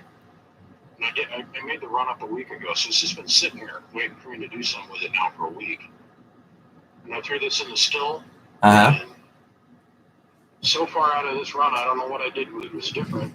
It's 15 pounds of sugar, one bag of 48-hour turbo yeast, mixed and let sit in a non-air conditioned room. And so far, I'm up to 1.25 gallons out of that 5. Uh-huh. That's like a 20-something% ABV return. That's really good. It's over there dripping right now. Now, have you tried making any of it with natural sugars, as far as like the brown sugars and? Brother, I started out making meat, but you know me, I get into anything, I got to go all the way to the hill with it. So I quickly went to meat, then I made wine, then after I made wine, then I went on and. The meat finished up its little cook-off process in about a month and a half. And then I went to bottle it, and the meat started, I didn't rack off the yeast. So it continued to ferment inside sealed bottles and almost had an explosion. So I was like, okay, let's get into distilling. So I called a couple of my buddies, you know, in the radio world, nobody in the radio world's ever done moonshine before. Now that I think's a fib. Man, I have parts coming from every part of the country, and then I have myself a kick-ass still right in the middle of freaking COVID. Man, I have more people calling me every day, dude, what'd you do today? Okay, let me give you some tips. Yeah, dude, I've done it with raw, not in sugar and raw, I've done it with corn, I've done it with honey, I've done it with, Jesus, all like 10 different kinds of fruits. Uh-huh. The most interesting one I did was with peach. I just used peaches. Uh-huh. And about one cup of white sugar to help kick off the yeast. It took about 3 weeks for that mash to cook off. Man, that stuff was good. Sounds like it. Yeah. So I pulled all the packing out of the still, so it was more like a thump still and more not a reflux still. So it'd carry over all the flavor and stuff, because when you reflux it through the still, there's no flavor. Exactly. Yeah, so then normally you're mixing it with peach juice and shit afterwards and stuff. You didn't have to. It really tasted peaches in it. It was really good. So that would technically fall into the category of brandies, if I'm not mistaken. Now that I don't know. I'd have to actually do a little more research myself. I've done a few as far as with the corn wine and, you know, elderberry. Elderberry. Yes. It's like cousin of the juniperberry. Why does it like 6 different Monty Python skits come to mind right now? And there's also the gooseberry. That is a very, very hard one to find. But it does make makes actually a wonderful wine. I've got a gallon of strawberry liqueur that's just about ready to be finished. 2 gallons of raspberry liqueur that's about ready to be finished. And then, yeah, I've got a couple of the gallons of different stuff. I went into an Albertsons up here. I probably don't have those down there. Safeway probably where you're at. Anyhow, I went in there and they had a big sale on pre-diced fruit. And I was buying it by the pound, and I was wife's like, "What are you doing?" I said, "Still fixes." She goes, "Oh, okay." Dude, I took her shooting the other day with her new rifle. She got herself a Troy-built rifle, Okay. little 223, dude. And I have never seen a woman so happy with a gun in my life. She's like, "I love this thing. Right pointed, that's where the bullet goes." I'm like, "Okay." Well, that's She was theoretically what it's supposed to shooting do. with a 223 iron sight. She was hitting shit at like 200, 300 yards. Wow. It's like, "Man, this gun's awesome." I'm like, "Okay." So we put a little 4-power vortex on top of it, and oh my god, she was like Annie Oakley. She's like, "Oh, I'm shooting at flies." I'm like, "Really? Is that what you're shooting at?" She goes, "Yeah."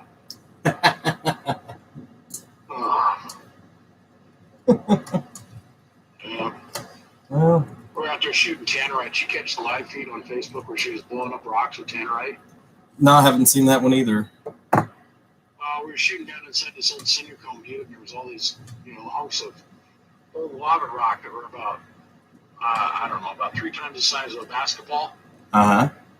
And she's mixing up 1 pound worth of tannerite and sitting it on top of the lava rock and blowing the lava rock into dust and having a blast. She was giggling like a little schoolgirl. It was cute. All right, so you're switching over to power supply mode. Let's see what you got going on. Well, it's going to be a small little 200 amp power supply for another one of my customers. So it's been a while since I've built one this small, actually. Oh, look at that little thing. It's going to be a 16-pill enclosure. Well, that's actually what I was sitting here contemplating, because this is one of them that I didn't have to go into the house and go into the storage room to get. This is actually one off the shelf. And I can't remember whether or not I could fit enough modules in it. So I actually How wanted big are you to going for? put 200 amps. But I was actually going to put 7 modules in there so that I had a little bit of reprieve on it. So You can make it fit. It's going to be a little tight. yeah, and I don't think I want to do that. I think I'm going to go up to the next. Slide that fucker all the way up against the front, slip one more in there, and then put the son of a bitch, the last one there on the side. It'll be tight. It'll look ugly and shit. Sin. Yeah, but I don't like that either. Hey, speaking of which, though, since we are in power supply mode, let's show you something kind of sexy. I'll do something to impress me, Mark. Come on. You can do it. You can do it. I got faith in you, my man. I got faith in you, my man. Don't go anywhere.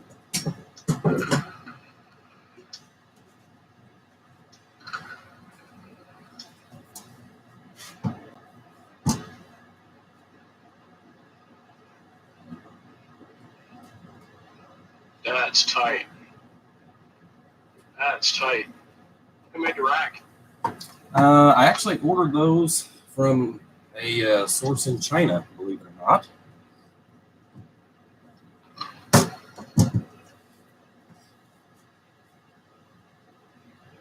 That is nice, Mark.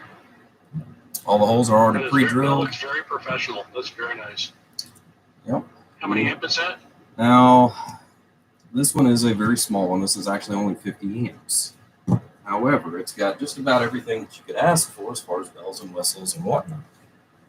Variable voltage, variable amp meter, temp gauge. Well, gauge, as gauge far current, as remote safety, control, all that crap. yeah. Well, as far as safety, there is another one that is similar to this. You're saying you can jump into a bathtub with that and it won't electrocute you? Yes, exactly. All right. So. How is this thing still putting out fucking juice? God damn. Maybe you got it up too hot? No, it's got 144 degree water coming out of it right now, which we should have been in the 160 degree range with the amount of alcohol I've gotten out of this wash. Which will be at the end, by the way. Yeah. It's just sitting there going drip, drip, drip, drip, drip. Well, that's good. I'm looking at the sight windows. I still got reflux action going on in the column. So, all right, this on it. As you can probably tell, there's no screws on the top. Same thing with the bottom. God, I wish I could have told you. I could tell you what I've seen over at Prime's place the other day. Oh, man. So he's working on something new and interesting.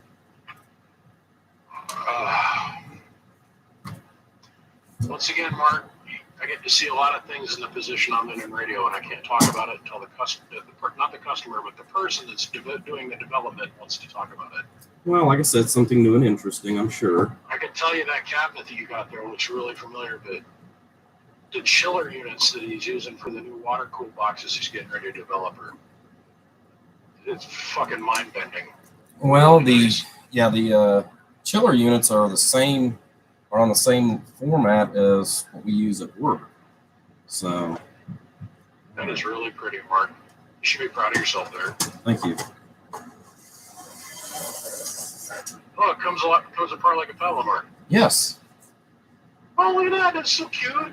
Now, why didn't you stick like an RSP 1000 or something in there? Or 3500? Well, because of the fact that it's 150 amp. Well, I could probably do that as far as on one of the RSPs. Now I know 25 amp modules, right? Yeah, these are 25 amp modules, or what these are. Nice. But these are. That's very pretty, Mark. Yeah. Very pretty. Well, you've got, so to speak, a factory AC filter, that's used in computers. It's got a disc capacitor on it. Yeah, the flux capacitor. Yeah. Well, I mean, like I said, it's just one of those that it's just one more little piece to help go ahead and do filtering. Is that a curling switch on the front / breaker? Yes. Yep. Yeah, that's really nice. Yeah. Yep. So that way you don't have to stick your hand back behind here or anything like that. But you've got, I get it. you got your filtering. Really you got your filtering coming in. The only thing that I really cheaped out on, mainly because of the physical size of it, is the volt and amp meter. But these are nice because you can actually go back in. You can actually adjust either the current or the voltage as far as to match out based on what you've got. So while I was still trying to recover on my eyes and still this took me a day and a half to build. Okay. Something that shouldn't have taken that long, but I couldn't see. You have to remember that. It's just a load resistor is all it is, and it draws approximately 4.1 amps at 14.5. So it's just so that I can go ahead and put a small load on the power supplies before I actually go ahead and get them settled down on the voltage. Because as you know, and I think that's where a lot of people have failures whenever they actually build their power supplies themselves, is they don't actually put any kind of a load on them. They just preset them whenever they pull them out of the box and say, oh, they're good, and send them on their way. Well, I have learned 14.5 on my freaking Radio Shack voltmeter. Exactly. So without putting a load on the, that's something that I learned at a very, very quick interval with these too, because you have a differentiation between each one. Essentially, within just a few days, you can take the same power supply back apart, and all the modules can change as much as a quarter of a volt. So. Oh my God. Yeah, so without doing any kind of a preload on the Jesus will be coming back. He'll be able to play the piano again. Yeah, so a quarter of a volt, man. That's goddamn, man. That's but it's well outside the CB radio tolerance. Come on. Yeah, but that way you don't wind up with the with one pulling down a little harder than the other one, and vice versa, and all that good schniz. So jizz and girth. Oh yeah. Jizz and girth. Yep. Oh, that is beautiful, Mark. You should really be proud of yourself on that cabinet. Yep, thank you. But with the I think an RSP 3500 would fit right in there. You make that into 100 amp. Well, and then the RSP 3500, comes all pinned out with the pins on the front of it. You can make it variable from 11 volts all the way to 17.5, perfectly ripple free, medical grade power supply. Well, I know that is nice. That is really nice, Mark. Thank you. Yeah. And you know me, I'm the king of giving away compliments, so you gotta actually earn that shit in my mind. Yes. No, buddy, you should be proud of yourself. That's some good work right there. Well, I'm actually going to go ahead and try. I actually built two of these, one of which I'm using actually for myself because, well, I had another gentleman that was local. He didn't have a power supply because his actually went tits up. So I pulled mine off the shelf, sold it to him, and he just built me a new one. So, and I figured since I'd spent the money to buy all these cabinets, well, I should have one myself, shouldn't I?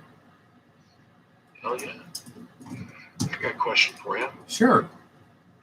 What do you think a BM Technology single 250B box is worth? Now that I really couldn't tell you because I've not stayed up with those. Yes. No, Chris, not Yeah.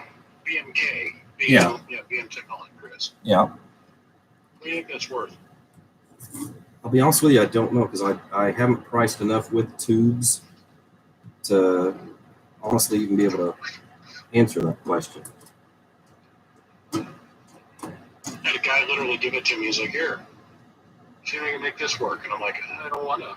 He's like, no, let's see if we can make this work. I'm like, yeah, I don't want to. Yeah. Well, let's see if we can make it work. Okay, fine.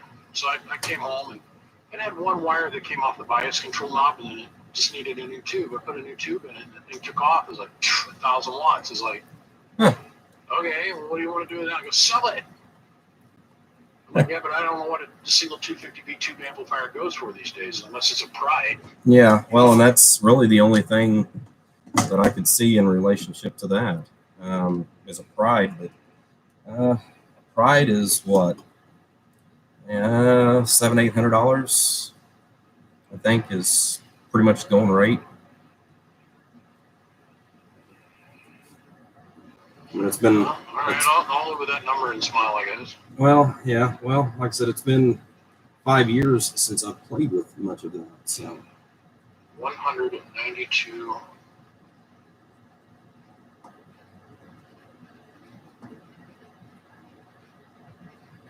Yeah. What's also nice about these cabinets, they are all extruded aluminum. Sides, top, bottom, front, handles.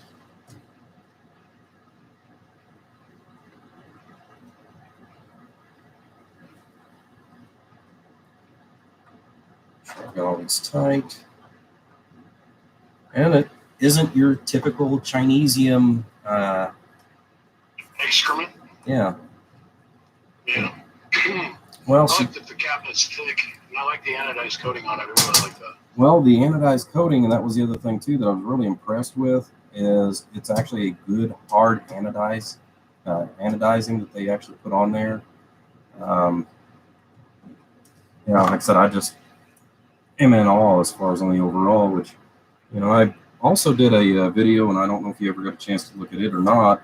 One of those that was, thank you to our sponsors and what have you, where I actually unleashed or unveiled, anyways, the two different cabinets. I've actually got a third cabinet I'm talking to them about right now, but after the extensive payout for the eyeballs, I'm going to have to table that one for a while until I get some of these other cabinets sold down. You'll come back to it when you're ready. Oh, yeah. Well, as you know, it is kind of expensive. This is actually a neat little project, too, that I've been working on. It's not done by no means. What is it? What is it?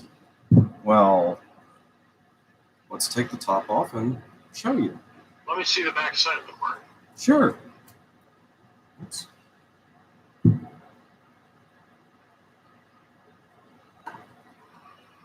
Okay, it runs on batteries, it looks like. Or it's not finished. Oh, all right, we'll go with that. Yeah, we'll go with that.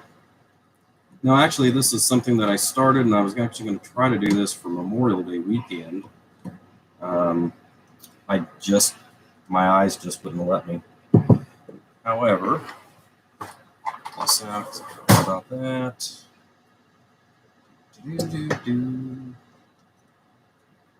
Next one up. Of course, the old metric. Good old metric system. Well, I got him sidetracked all holy hell, don't I, guys? Put a 1 up there if I got him all sidetracked. Put a 1 in there, guys, if I got him sidetracked. There's 11 of you guys. I should see at least 9 1s up there. Come on. Everybody put a 1 up there if you agree with me. I got his ass so sidetracked he's never coming back on topic. I got 2 1s. Man, you guys are watching, you are participating, man. You really engage with these guys, don't you? Well, I tried to. Jeez. Let's see. Now, what did you say here, Dallas? Because I've got a comment that is hidden. Let's see. Work from the same field, Gary. Let's see. 20 before anyone knew what it was. Let's see. Alrighty. Hey, we're up to 3 whole 1s. Hey. Oh, 4. Oh, it's 4. 4. Oh, man. Jeez, oh, Pete. How is this thing still making liquor? Damn. It don't smell bad, doesn't taste bad. Yeah, it still smells good. See, guys? See what he's into?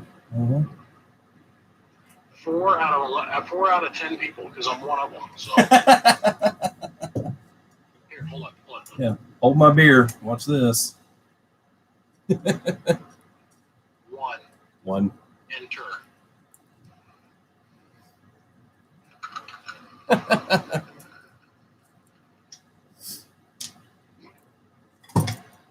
Dum, dum, dum.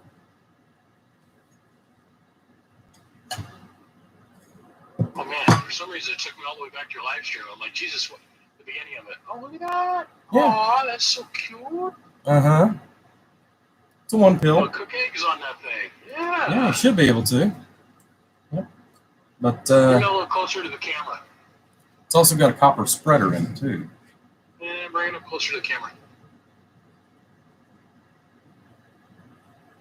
Faded Glory. Oh yeah, that's pretty. On a 1x2 board from Charger.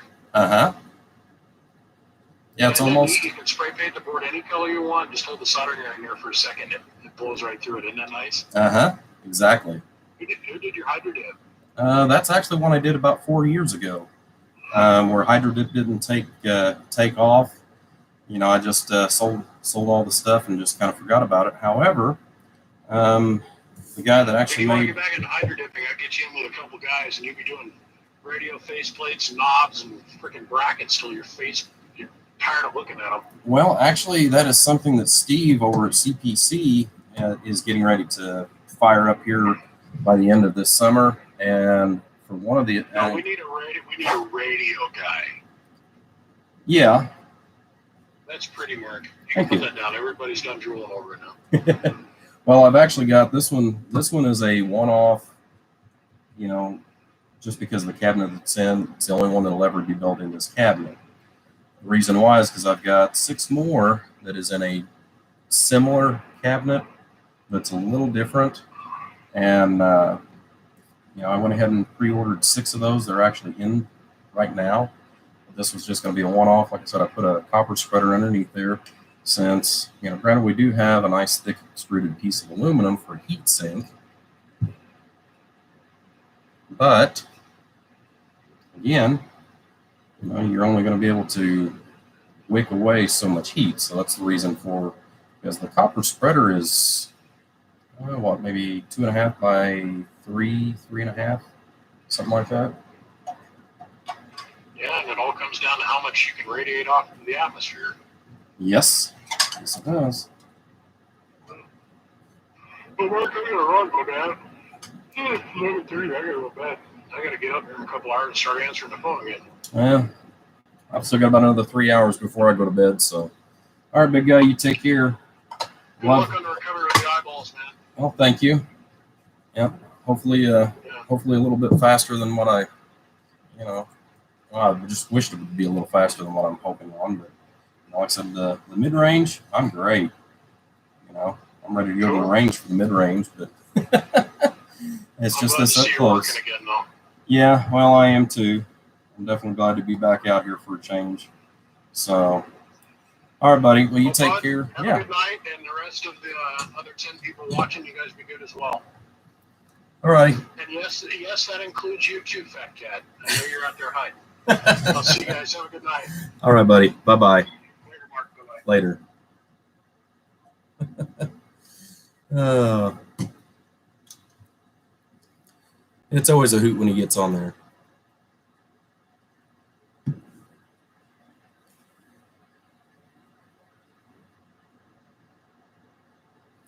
How close am I to being 100? That is a good question. At the beginning of the week was the first time I've actually been able to physically read from the edge of my desk, which is where I sat, to the watt meter. Monday was the first day that I have, and it's still blurry, don't get me wrong, where it says watts on the meters. Monday was my first day that I could actually legibly read those numbers, or letters, excuse me, numbers. I got numbers, letters. Yes, I hear you, BBI. You're already saying, well, what about the asterisks? What about the exclamation points? Yeah. Anyways, but it is good that we've got guys that we can all cut up with, and we know that it's just fun. So, but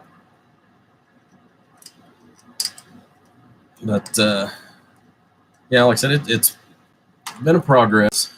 Like I said, the mid-range is fantastic. If I'm looking at something that is anywhere from 5 to 15, 15, 20 yards, I feel like I could probably actually hit a quarter from that range with a handgun. I haven't been able to see that good as far as that kind of a mid-range area. I haven't been able to see that in many years. And for the first time, I've actually been able to see that since, like I said, a long time. It's just this up close. Like I said, I got my little deal here. It's a little cheapy one there from Harbor Freight, but it does do the trick. I do have a point where I do have to stop, and I'm working on stuff that's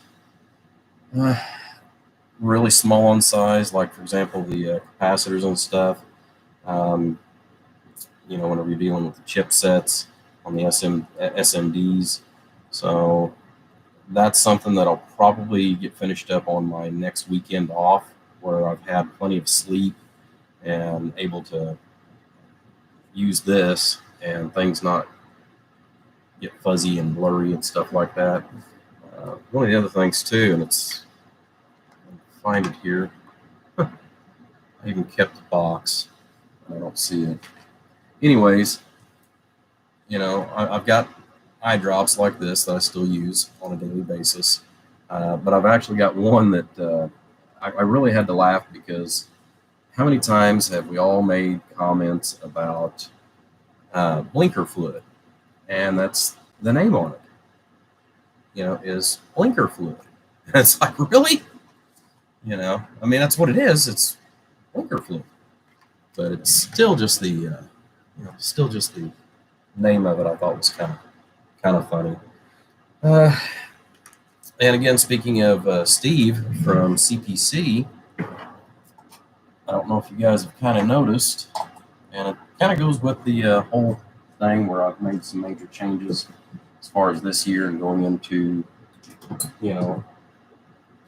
others as well. But when Steve went ahead and redid my workbench, you'll probably see that there's a couple of ghost figures here. It's really, really cool. Unfortunately, you're not going to be able to see the main part of it. I do have pictures, and I'll try to post those on Facebook that I took whenever I set this up. You'll see the one guy here, and then all the way, unfortunately, where this sits at, because the lightning actually comes down and just almost like perfect. There's actually another skull from another phantom, essentially, that looks like he's part of the actual lightning itself. So it's one of those where I know it's there. Unfortunately, I got too much stuff that sets up here on the workbench for me to do different things. So, but I thought maybe you guys would notice that. He did shrink down the Rainmaker, not quite as much as I had hoped, but we've got rain in there at least. So,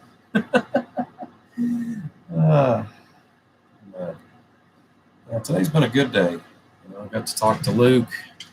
And he's always so busy. I hate to bother him because I know that he hears ringing in his head all day, every day.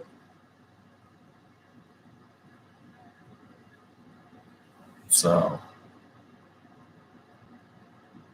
we need to get back on topic. We need to get a power supply started.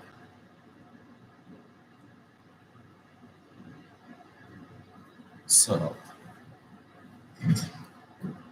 putting some blinker fluid in. Speaking of which. But yeah, without too much of a hassle, it's still a little blurry, but I can at least read now the comments. So that's also nice.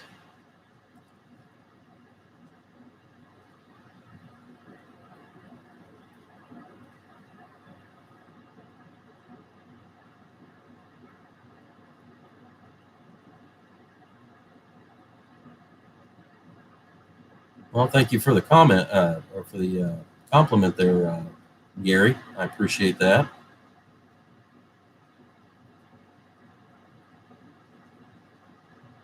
Yeah, when you replace the muffler bearings. Yeah, but what about the Canuter valve? What do you use for the Canuter valve?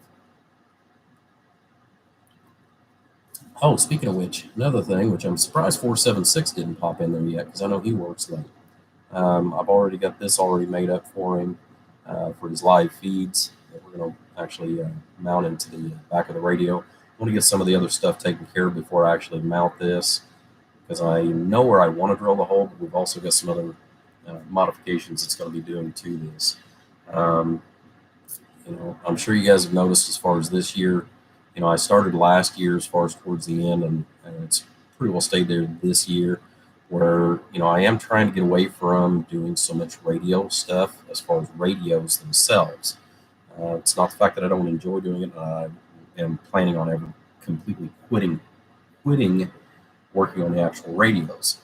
My biggest thing is I don't have the physical time that it takes, because when you go into the actual repairs, the diagnostics, it takes up a lot of my time, and that is something that is in a very critical supply for me. I only get 2 days a week, provided I don't take any time off for myself.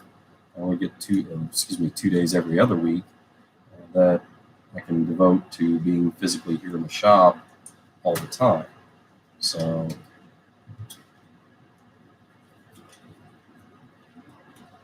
my daughter bought me some batteries for the light bulbs on the side of this. I don't know. I'll probably wind up changing those out to LEDs, I'm sure, unless I actually just buy a whole replacement and get one that's considerably better. Which, I know that this is going to be part of the norm. I do have glasses that are coming, which I'll have to go back and get another set of glasses in about 3 more months. He said as far as on the recovery, the mid-range and my far sight, he said should come back. He said, it was either lose a lot of my sight or the up close and personal stuff. And I thought, well, I'm already used to wearing bifocals, so went ahead and did what he did, and like I said, so far everything's going good. But yeah. Oh, the doohickey works with the Canuter valve. What about the thingamabob? We've got that we got to deal with too. Where do you stick the thingamabob? Don't answer that, Luke.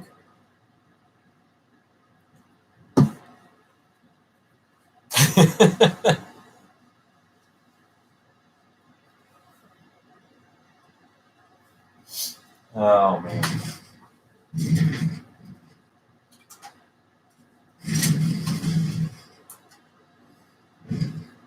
All right. Well, because I know I've got to go get another cabinet. What we're going to do is do some presets.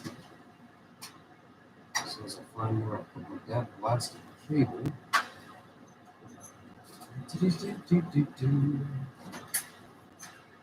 Yeah.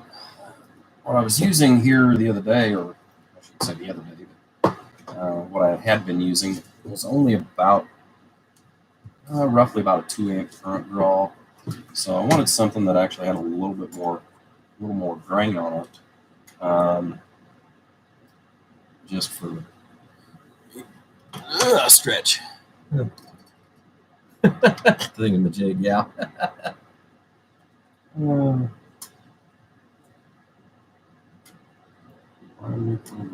Okay.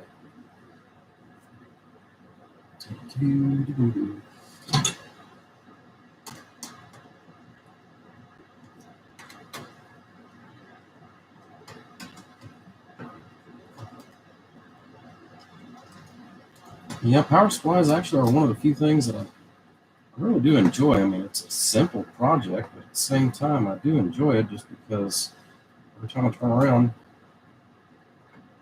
it's something different.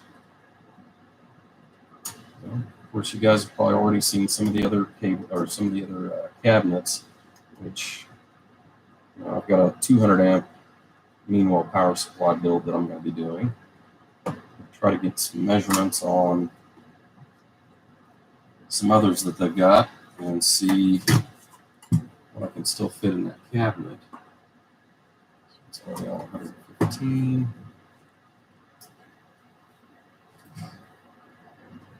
Okay.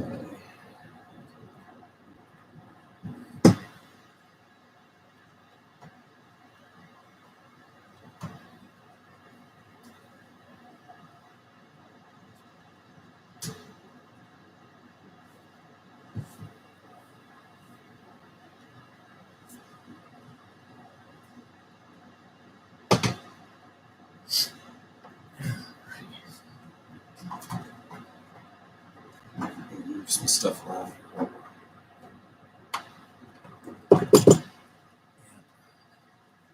Yeah, the kids helped me actually put this down.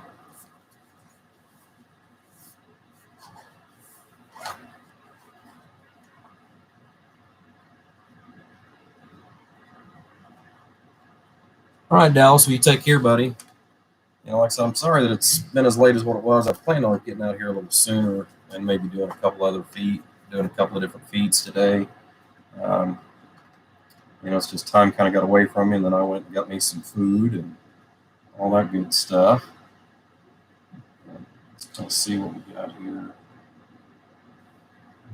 We've got 3.7 amps of current draw. I have no idea what the voltage is. So let's find out what the voltage is. That's at 12.4, which is where we're at right now.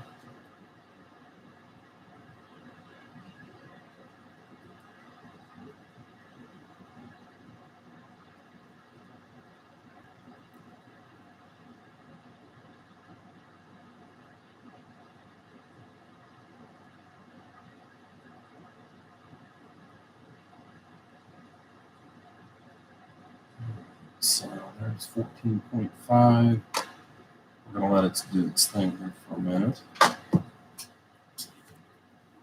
that off.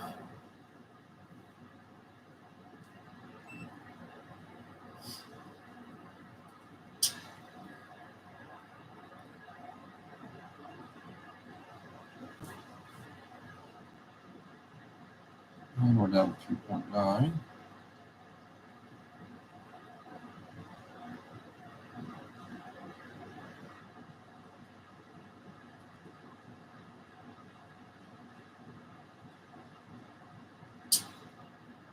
Yeah, I like to actually cycle these a couple of different times where it brings up the capacitors and drops them down and all that good stuff. It just stabilize, they come back stabilized so much better. I've not really seen any issues as far as on the Meanwell, but on some of the aftermarket power supplies that they do have, which I still build with those. I still build with the Meanwell. I build with these. I've got, and that's the other side too, is I've got people that price all different types of power supplies. So when you go start pricing power supplies, the biggest thing that a lot of people don't take into consideration is, they're looking at cost. The cost is good, but you also need to know, well, what are you getting for X dollars? That's always the $1,000,000 thing, is what are you getting for the money that you're buying? You're buying, heavier duty wire. You're buying the cheapest thing that China Joe can come up with and sell you. There's a million and one different things that actually play factors on this. So right now we're at about 14.1.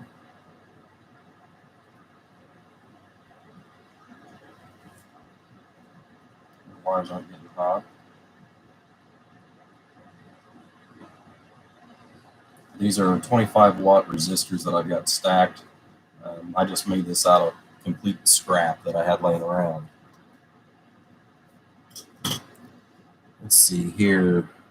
20 years of gun belt, ballistic vest. Let's see. All right, there, Dallas. You have a good night, buddy. We'll catch you on the next one, bud.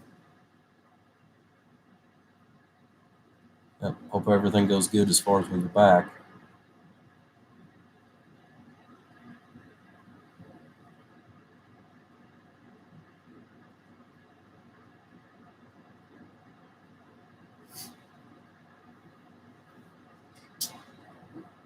All right.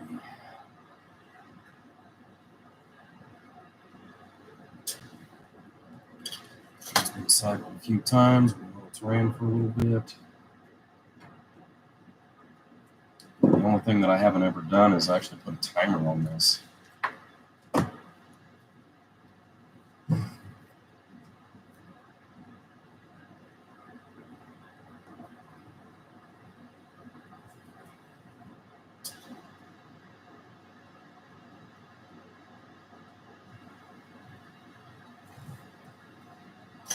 Glasses on just so I can stick screwdriver in the hole.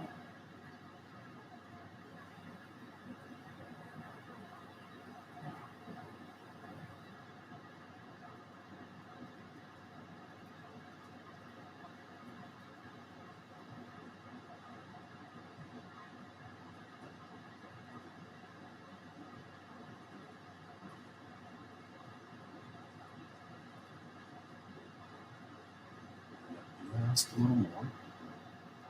Yeah, it actually changed almost a half a volt from where we started out at, because I did a preset with everything, so I dropped it back down and I'm slowly bringing it back up.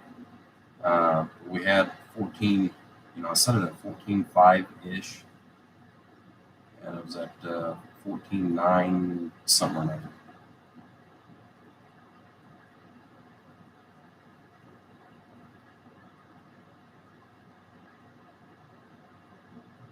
So 14.5.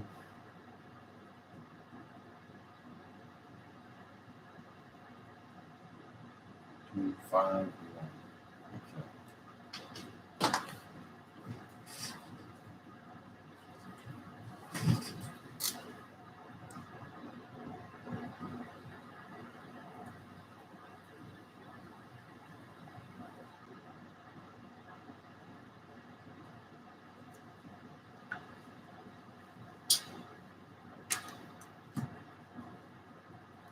So let's move over to the other one.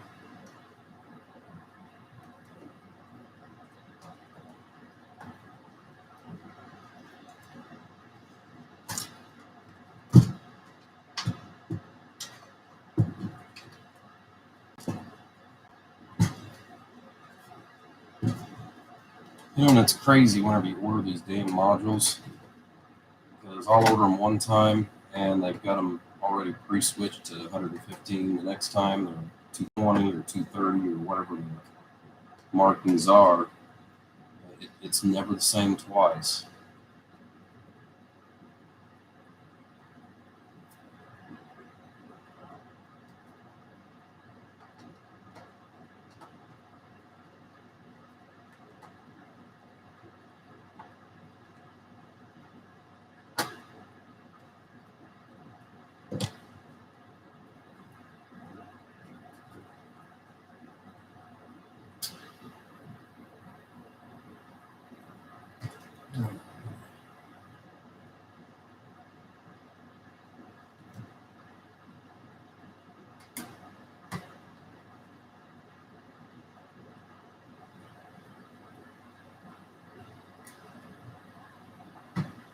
And since it's just nothing more than a load resistor, you don't have to be picky about which way the hot and ground goes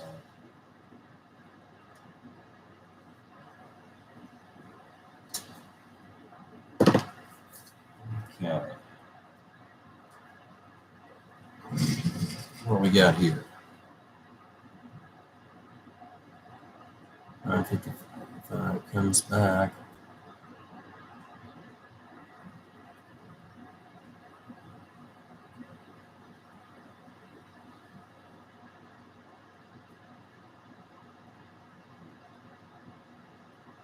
Yeah, I'm not sure on that, Gary.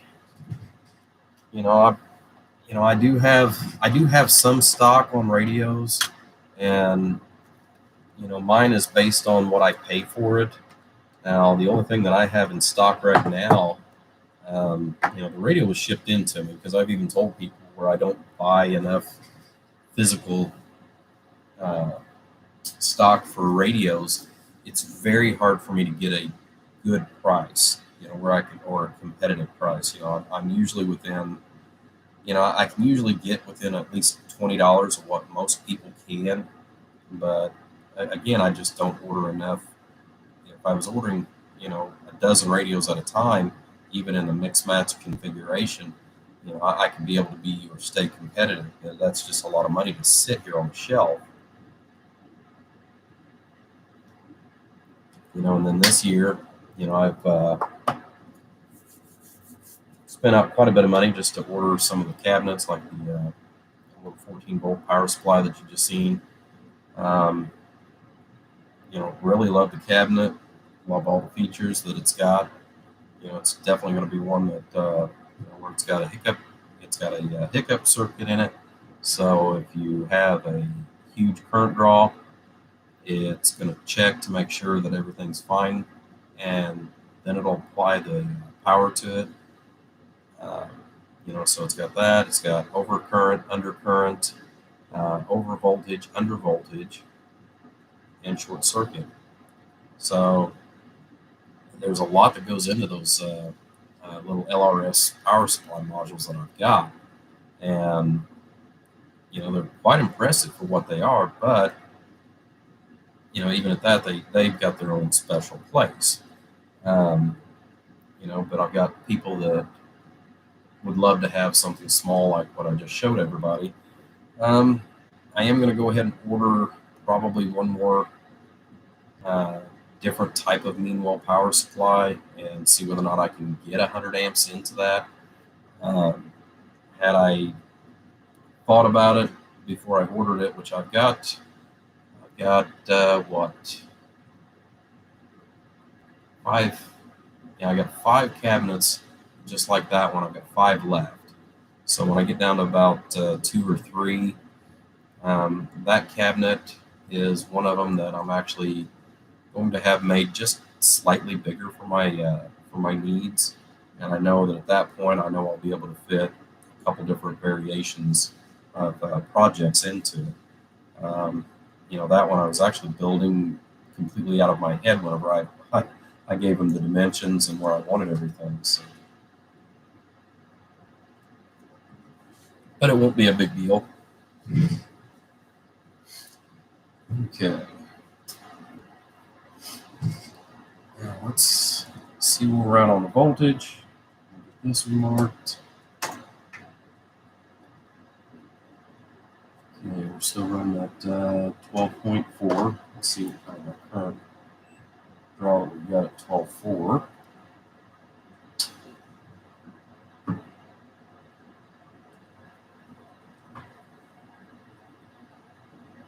So it looks like 3.6, and that is at 12.5.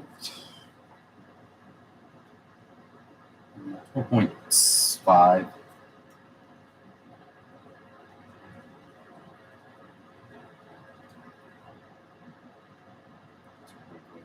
that up.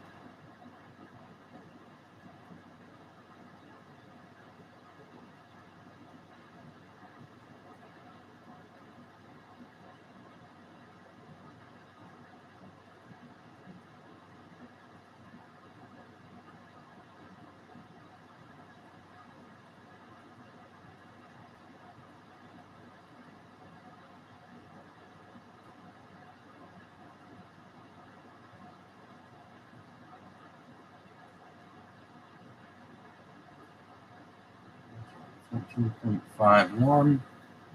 It's with 4.18 on the load. Well, hello, Charles. Boy, you missed out on a lot. I pulled this out of your radio today. Made you one of these.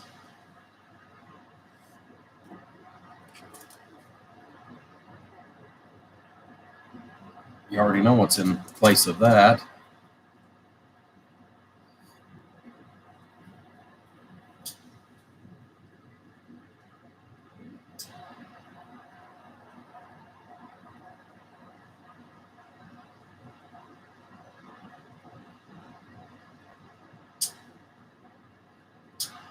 Yeah, I'm doing the big stuff to your radio right now. I do have it converted, and I've got some of the work done to it. I'm going to wait until I get another weekend off to actually finish it, mainly because of the fact that the parts are so small.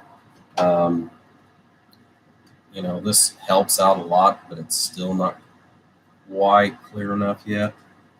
So, I'm doing what I can to each individual piece for different people for right now until I get at least 80%. So, at least on the close-up stuff.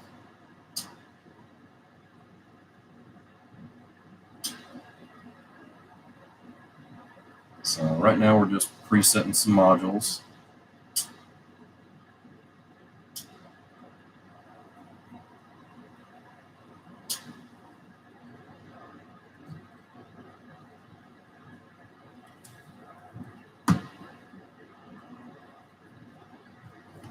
Okay.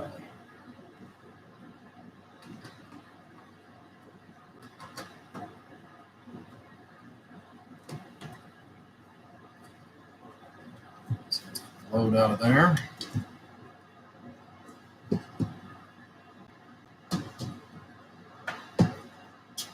Back on.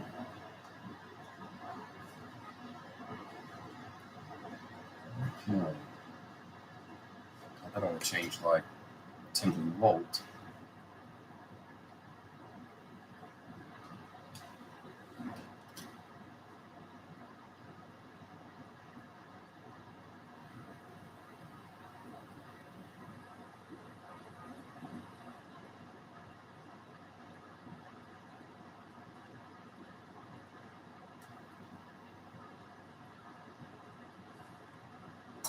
Okay.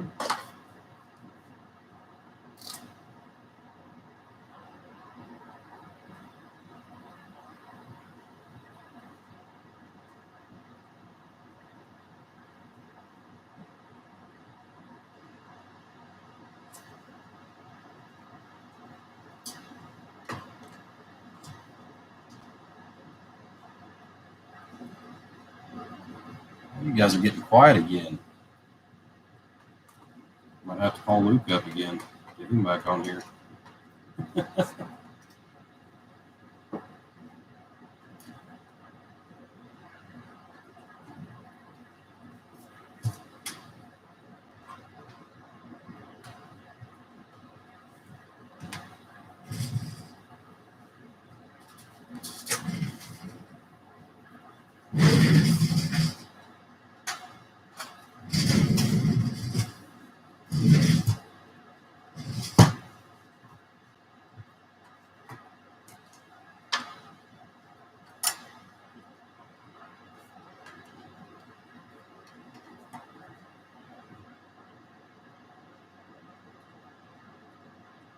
You didn't know I was live.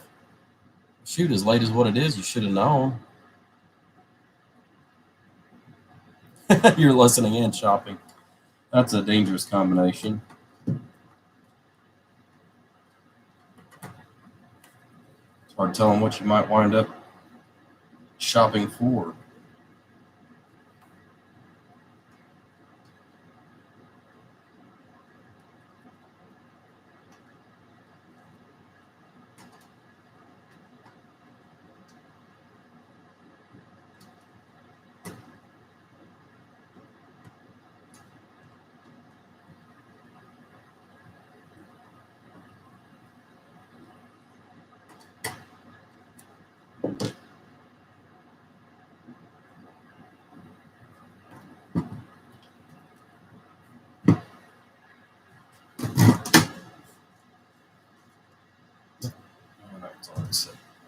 see.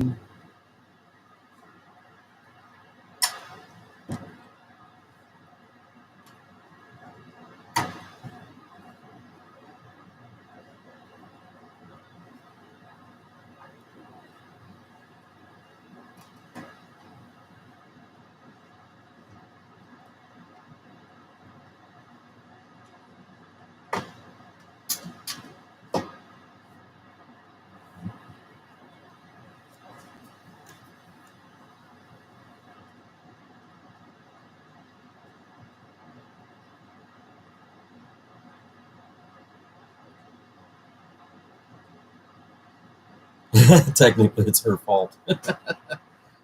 Speaking of another shed, I went to Home Depot because I was going to order one here about 2 weeks ago. There's a couple other places, and I'm actually kind of glad you mentioned something like that. Because I'm actually looking for another storage building for here at the house, just for radio equipment. As far as, like, for example, power supply cabinets and miscellaneous, power supply cabinets, spare parts, a boneyard for radios, stuff that doesn't need to be sitting on the shelf, but it doesn't need to be taking up valuable real estate in here.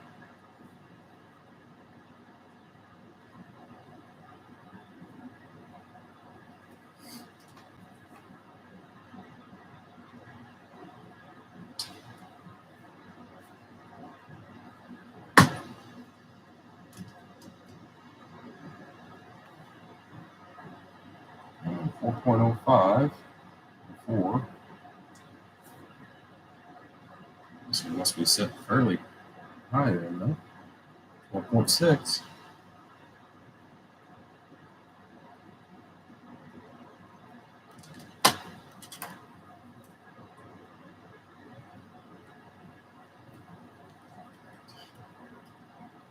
On and off, on and off, on and off.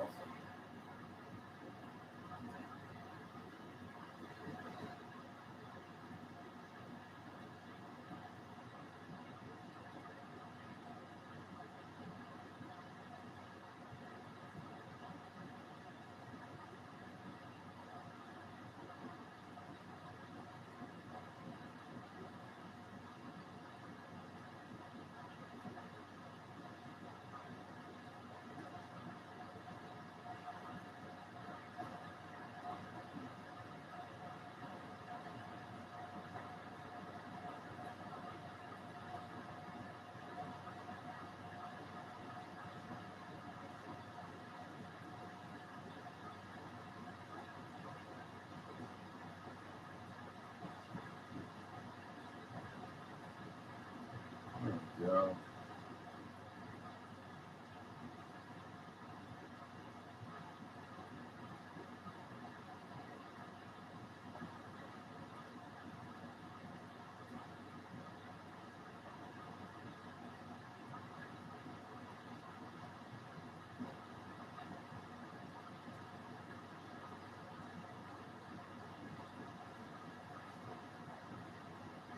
Let's sit there. It's 14, basically 14.2.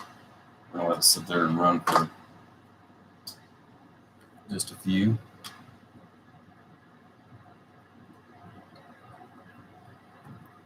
Let's see. We're about to insulate. Oh, you're about to insulate and wire it up. See, the desk and shelving projects will start. And of course, I've got to move the antenna. Yeah, well, I mean, I don't work physically out of the house. My building is right next to the house. Charles has been here a couple different times, and I thought it was kind of funny. He brought his buddy Lee with him, and that was something he'd made comment out of. It's like an above ground bomb shelter. Yeah, I'll tell you, I have redone the electric in here 3 times in 20 years.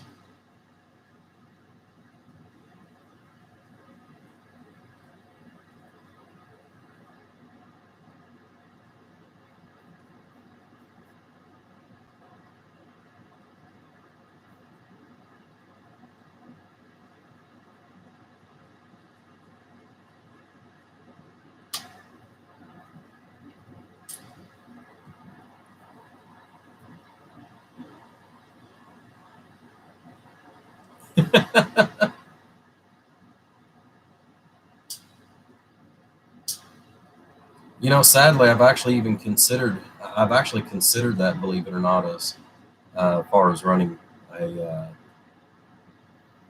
separate service for out here. The only thing of it is, if I do that, I won't have any room to put another thing in here. You know, I've just got a 100 amp service, which that's a lot better from where I was at 27 years ago. You know, I started out with 20 amp service. You know, I had one 110 outlet. Well, actually, I had 2 110 outlets and a light bulb. You know, is all I actually had out here. You know, and then over the years, you know, which, you know, it started out basically I just used this for storage and what have you. But I mean, I've been at the same residence, or I've owned, I should say, my residence that I'm at right now. I've owned it for the last 30 years. So, you know, whenever I first bought it, like I said, that's what it came with. And I used that for a few years. Of course, at that time, I really hadn't gotten into the radio side of it. You know, I just would do a few little tinker things, and I had a throw press and all that good stuff that was out here, and you know, just back and forth. And then I replaced it, and I ran a brand new line, mainly because that one wound up with a short in it somewhere, some way, and we couldn't figure out where the short was. So we pulled that all out, and you know, I ran another wire right behind it for another year, which was you know, 12-2 wire, and then finally I pulled that out, and then upgraded. You know, within about 5 years, I upgraded to a single 220, you know, 10 gauge 220 that I ran off of the other box into the shop here.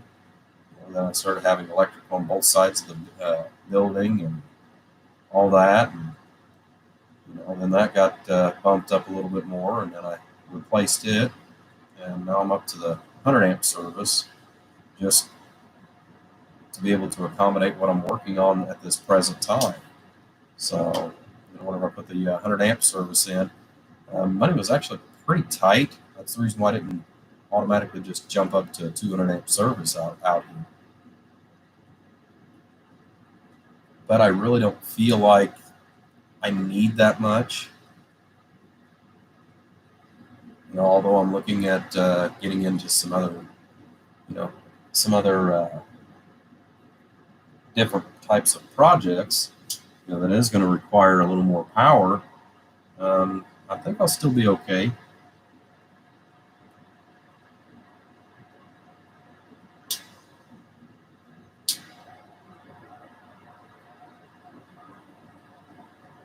Okay.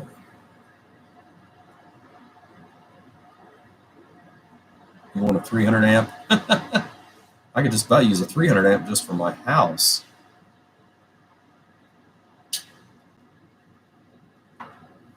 Besides, that sounds. Yeah, I went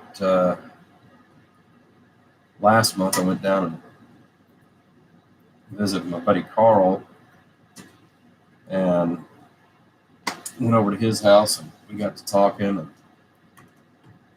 he was showing me his electric and what have you, and he's got you know, 200 amp services just to run his house. I mean, he's got a lot of stuff that he's pulling in there. You know, between the, you know, they're remodeling the bathroom and basement and all that other good stuff. I mean, he's got almost 2 full houses built together with the first floor and then the basement, and then he's got the swimming pool that runs off a part of it, and the hot tub and all that good stuff. And I just pulled a boner. Okay, but yeah, he's got I said 400 amps sitting there available to him at any time. Probably the next thing he needs to do is look at potentially going 3-phase.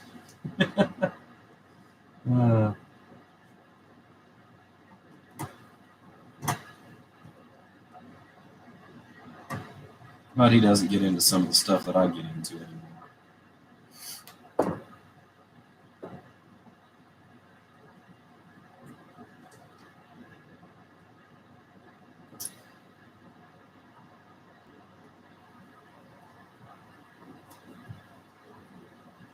All right, so 14.25. It's not too far off.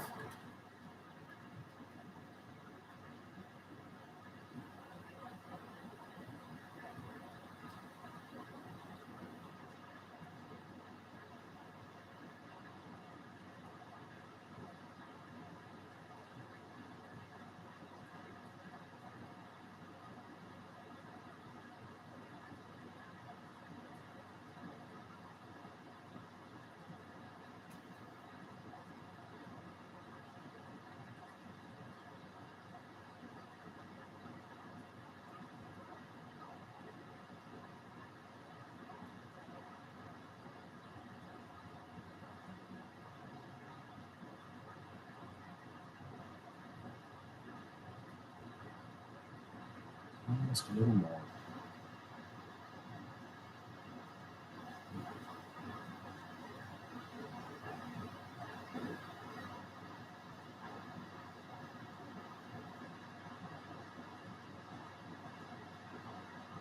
There we go, 14.51.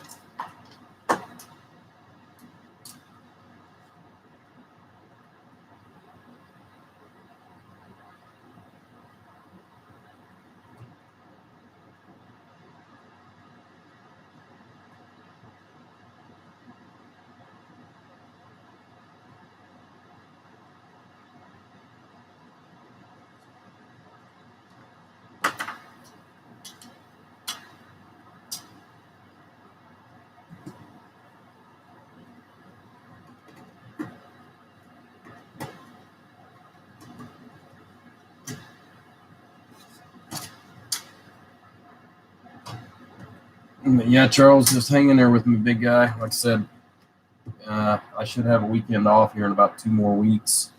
And at that point, like I said, I'll try to go ahead and get you taken care of on your radio and get it finished up. I just want to see you a little bit better before I start doing the hi-fi mods to it.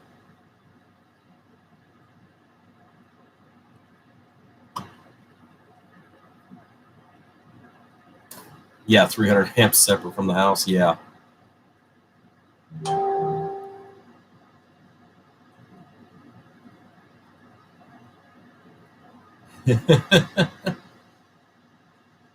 Yeah, I don't need anything that big either.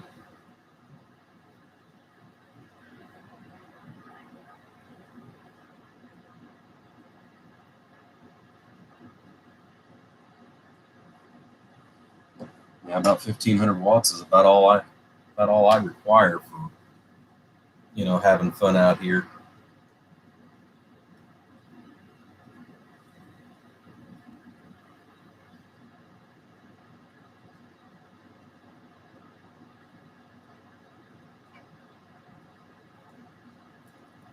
Oh, good God. Charles, there is a hotline for addictions. You just keep upgrading and upgrading and upgrading. There's not going to be much left, buddy.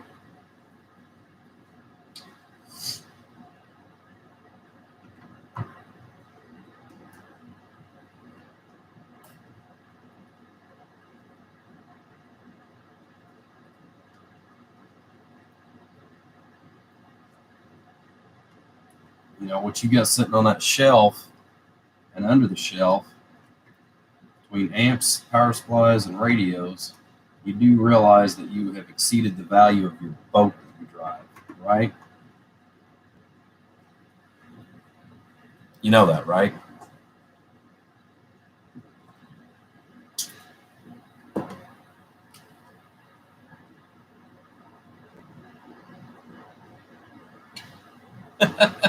Well, I'll call your name. I'll call your name all day long. All you do is just pick up the phone.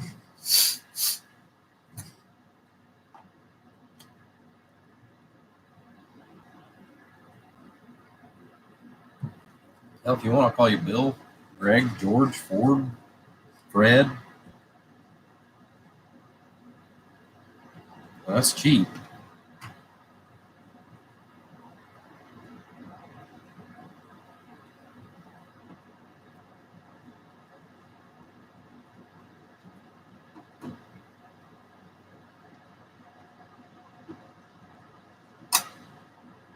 Okay. Let me see if I got any more of these modules. I may have to go and get some.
Shut that off for a minute.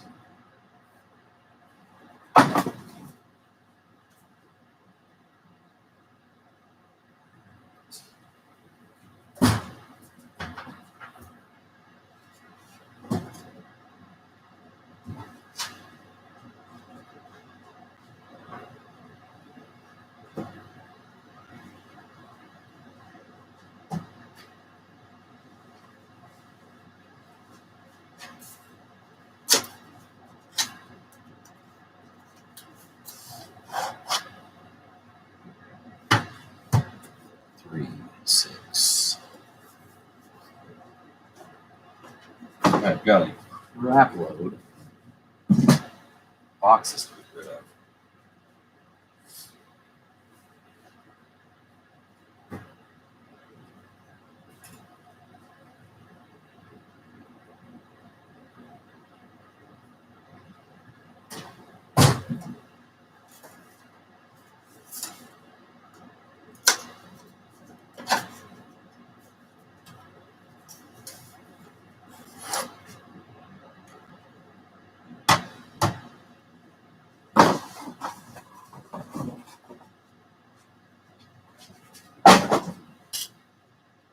Let's turn that back on.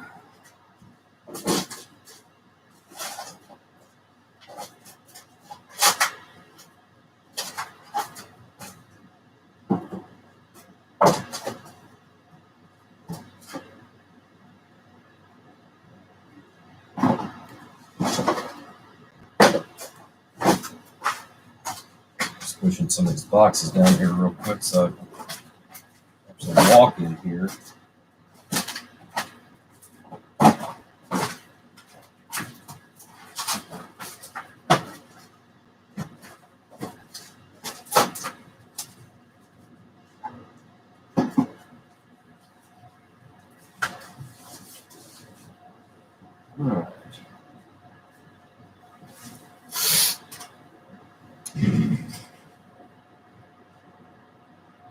All right, so what have I missed here? Name called. Let's see, of course, 2x8 does almost as much as a 12 tube Phantom. Yeah, that'd be about right.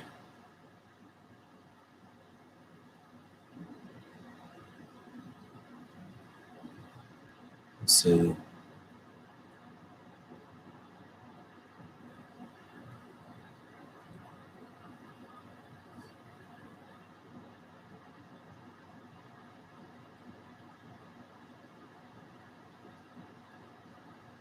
Yeah,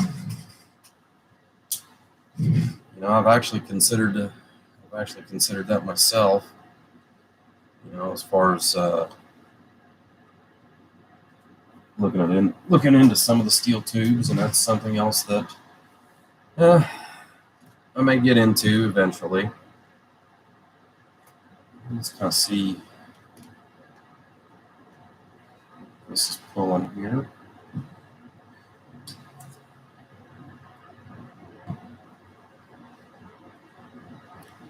Find my eyeballs back again.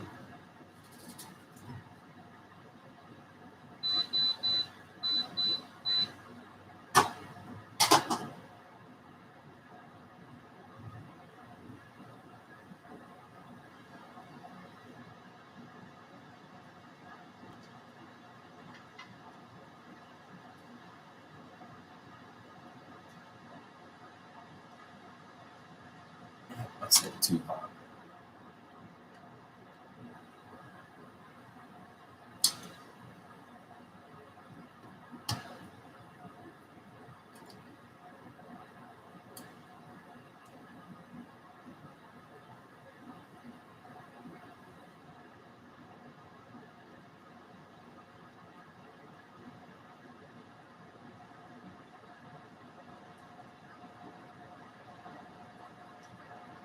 Two, 5, 1.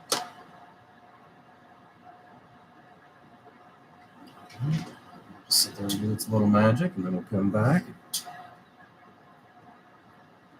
Set this one too here in a minute. Let's see, where am I at?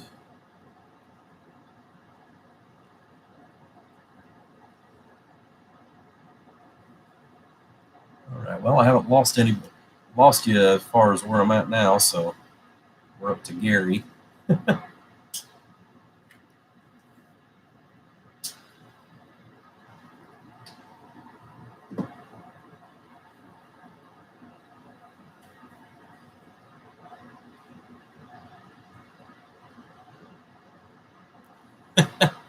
Yeah, that's part of the addiction that I'm talking about.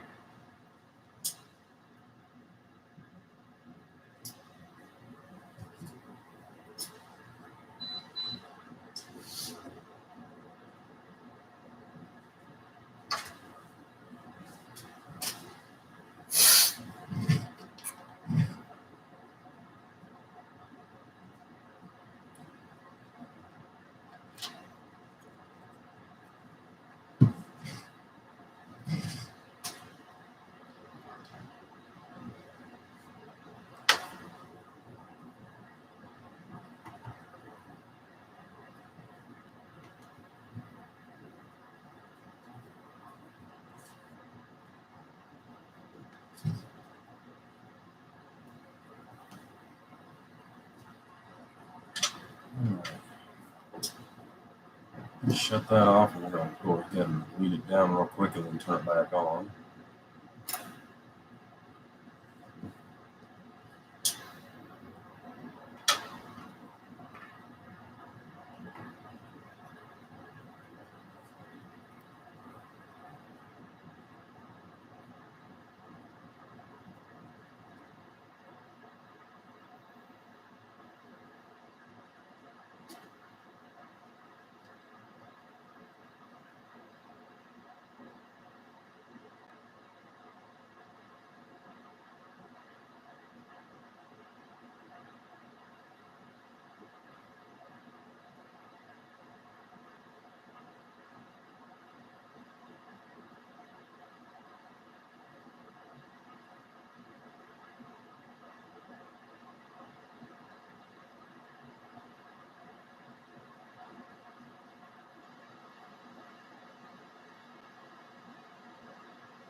This one went up about 3/10 of a volt. Come on, you're almost there, baby.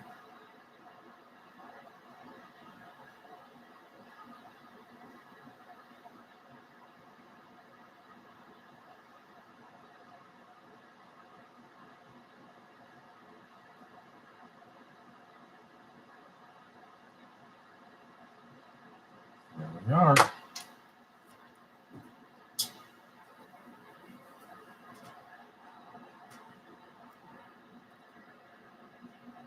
All right, Gary. Well, if you're getting out of there, buddy, we'll holler at you later, bud.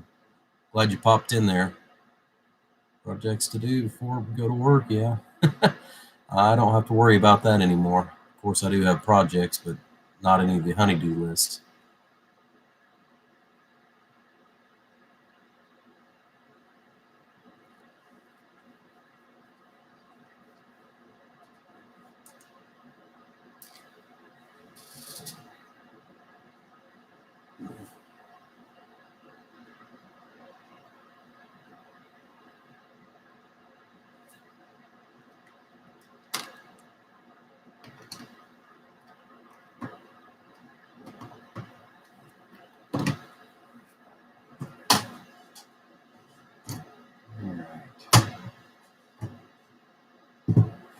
Three to go, and then we'll be done with this boring portion of it.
Well, for some of the new guys that may be watching this, I don't know how many, if we do have any newcomers. I know we got a few that's subscribed this week, but if it's your first time watching, quite often you will see me at this time of the morning, depending on where you're at in the known universe.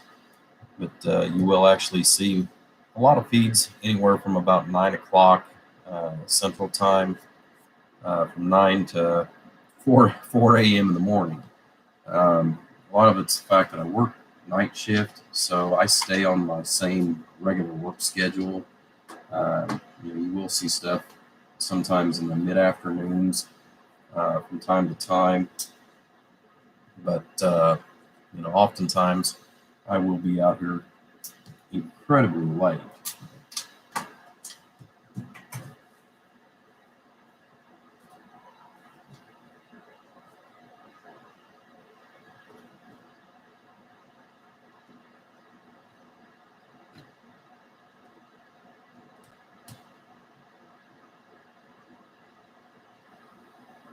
But yeah, Charles, the little adjustment screw on these, even with glasses, it's still pretty blurry.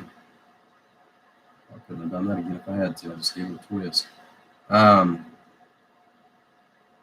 But a little adjustment screw right here that I'm adjusting, it's actually still blurry. So that's the reason why I want to give myself a little more time before I start changing any of the SMD components that are inside that radio.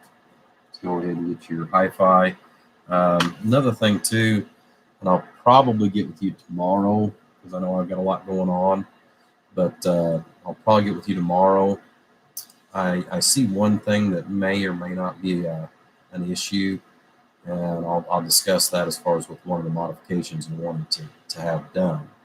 So it's just one of those where I just want to make sure before we go ahead with it and see what takes place. So tell you what, this is going to be cooking off for another minute or two.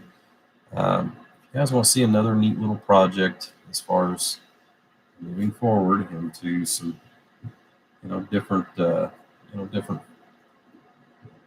different things than what's the norm. I'm going to go inside and I'm going to grab another cabinet and bring another cabinet out here. So we'll let this sit here and do what we've been doing, which is cooking them off a little bit.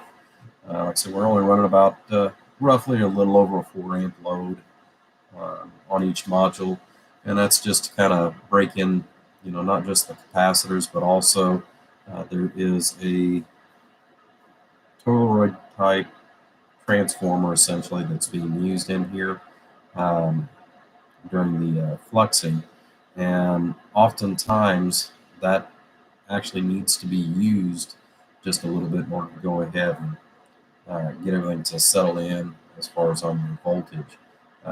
It's not a big deal if you're just using a single module, but when we're going to be stacking these, and we want to keep our voltages as close to being the same all the way around as we can, so that there's not one pulling harder than the other one. So this radio has been dead for the last couple of hours.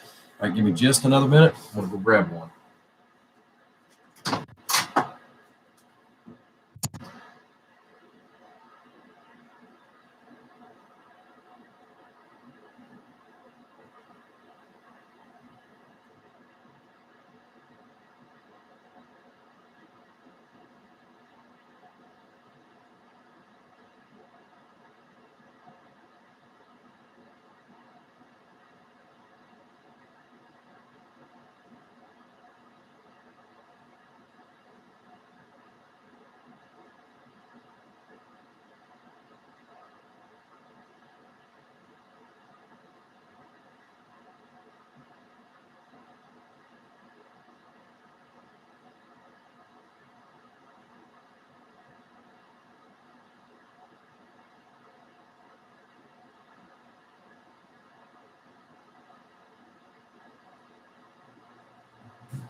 Alrighty.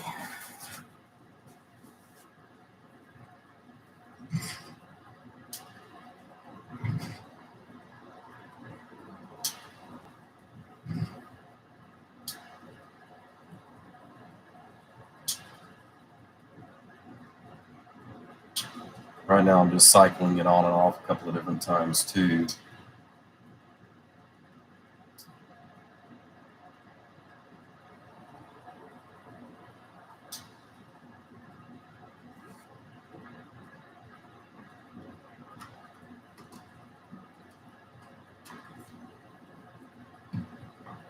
So I'll get one of the other cabinets out here in just a few minutes as soon as we get this one set, and I'll get the other one ready to rock and roll. And while it's doing its little burn in, we can go back.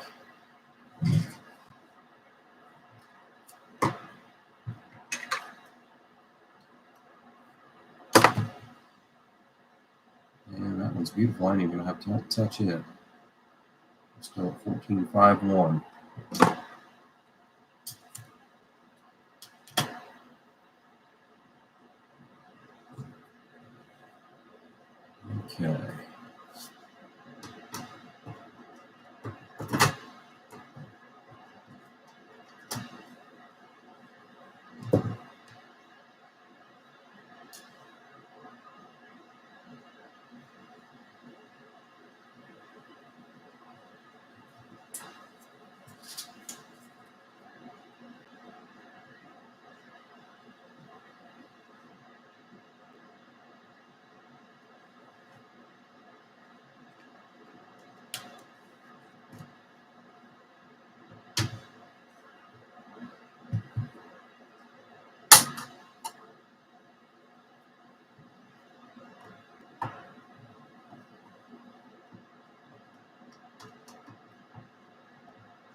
deal.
All right.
I think that's all the right pieces so far.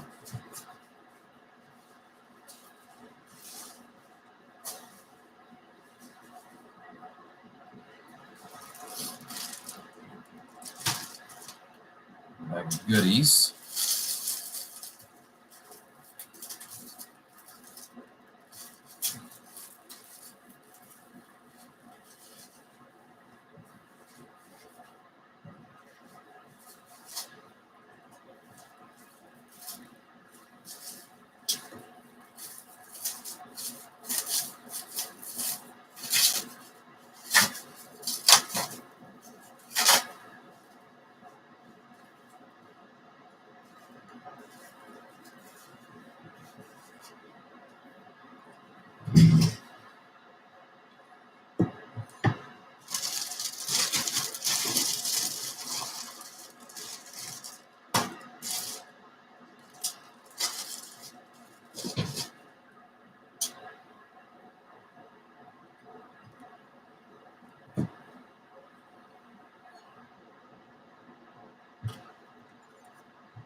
Actually going to assemble one of these.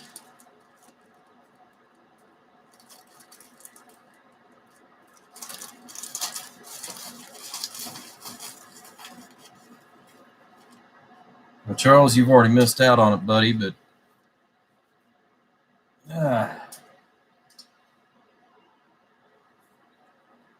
it's going to be a little one pill amp. It's a little one pill.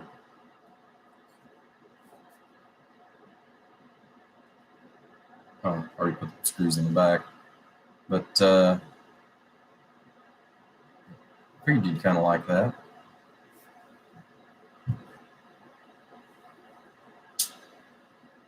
It's something nobody else is doing, so figured why not?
let's check this one here and get it taken care of, and then we'll come back and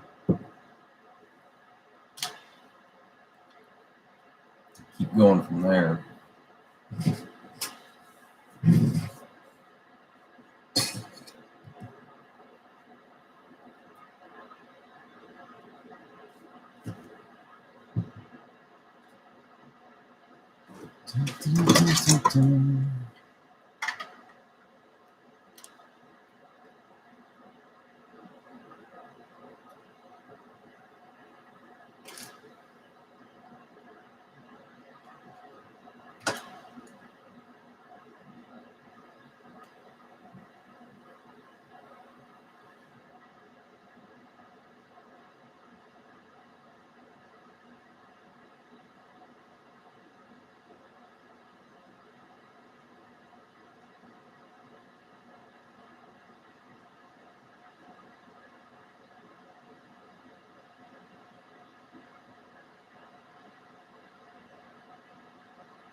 Set a power timer too, and then we'll come back to it here in a second.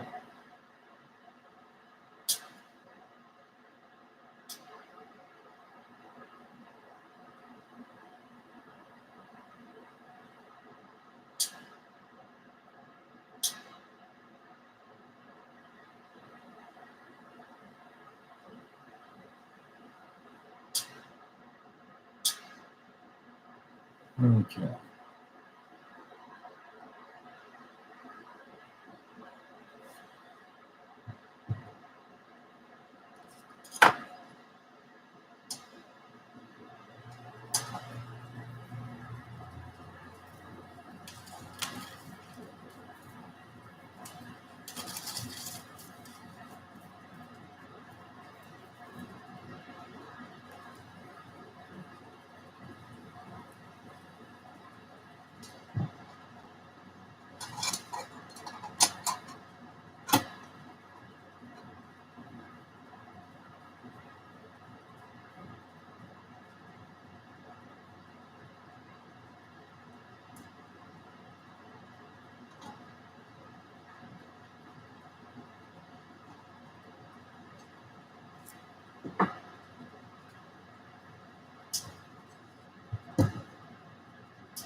All right.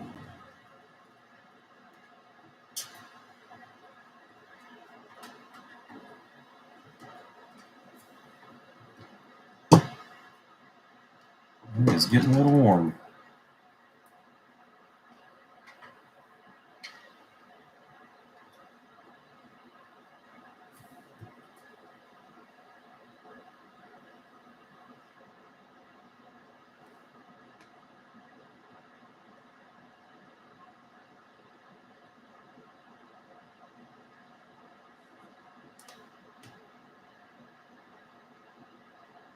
There we are.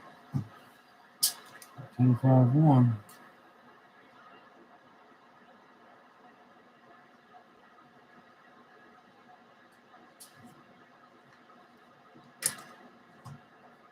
We'll do the last one here real quick, and then we'll finish putting our little cabinet together.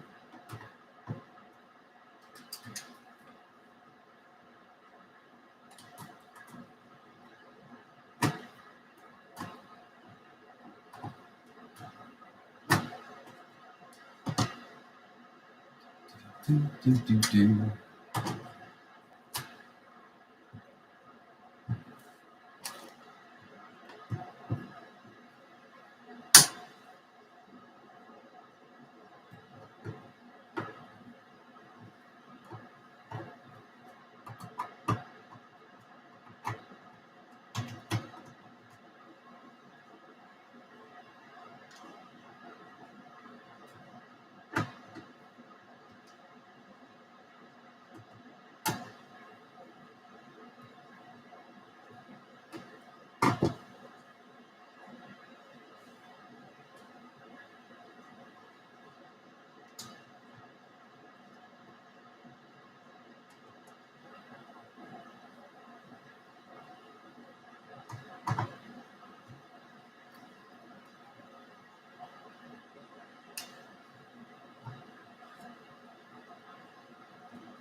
2.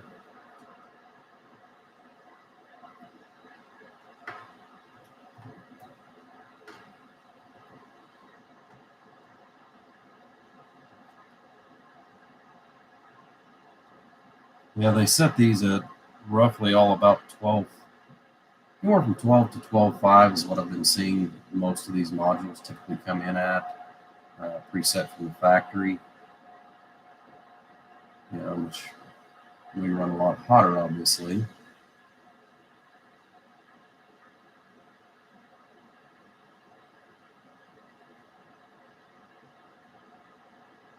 Okay, that's 12.5.1. Come back and check that here in a minute.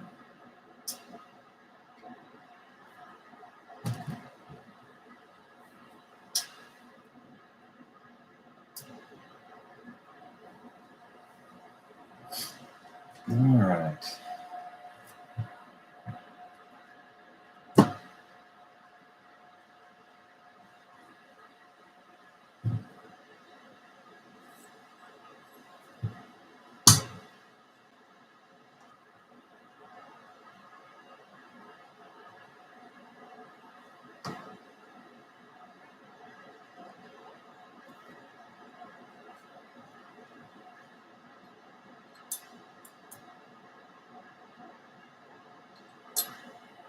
See if I can find my Allen pack. I couldn't find that a while ago.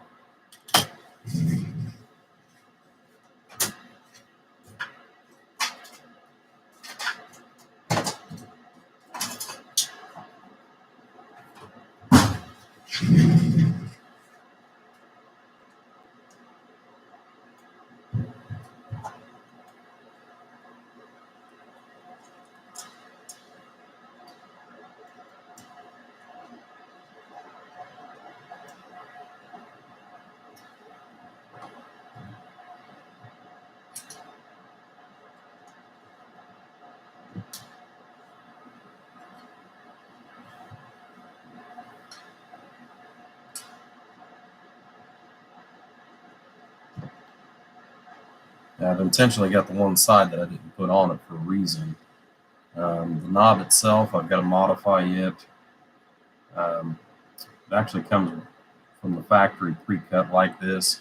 They've actually got one that's identical to this on eBay with an exception, which is the back plate. They've got all kinds of funky cutouts and grooves and stuff like that. But the same company that actually makes this case also makes the ones consequently that I've got. So I called them up and told them, hey, look, and to get the price I was looking for, they agreed. If all I wanted was just the holes left out on the back, they'd go ahead and produce it in the small quantities with no holes being put into the back. So that actually worked out really well for me. So I went ahead and ordered about a half a dozen of these just to kind of see and get a feel for it. Again, these cabinets are made with like really thick extruded aluminum. You know, the front, back plate, the sides, great anodization. But I saw the potential for us to go ahead and take this and turn this also into a one pill. Now, what's nice is the fact that this has got the right depth where I don't have to do any modifications to the actual board for the 1x2. So I can actually use current stock parts, you know, nearly a seamless flow.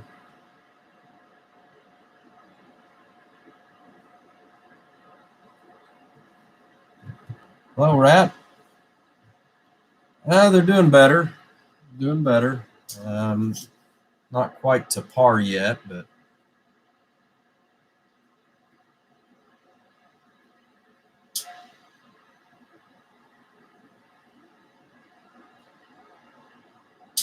yeah, I'm still somewhat blind. That's the reason why I'm only doing certain things until I'm trying to stay on as much projects as I can and try to finish things up. I worked on Big L's project as far as the Franken radio. I did work on that yesterday for a little bit, and I'm down to just a couple of switches, but the switches that I need to work on are very delicate as far as the way the pin out and stuff is. So I kind of took a stood by on that for the time being. I'm hoping to get his finished up actually on my next weekend off. But I went ahead and did what I could to it. Same thing with Charles there. I've got a radio sitting over here next to me. I've worked on it as far as my eyes will allow. So now we're going on to the next project, which after those two are finished, we've got power supply here to build, and then I've got a 1x4 base coming up too. So several projects that I'm kind of doing bits and pieces of all of them for right now. There's also a 2-peel base that's also in this mix too. So I'm doing all the big stuff that doesn't require super eyesight. Like I said, to adjust this, even with the glasses, it's very difficult.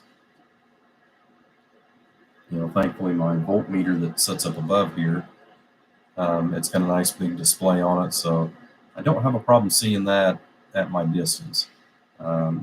It's not that blurry, but when you get down to the SMD and SMT parts, that's when things really start getting very difficult.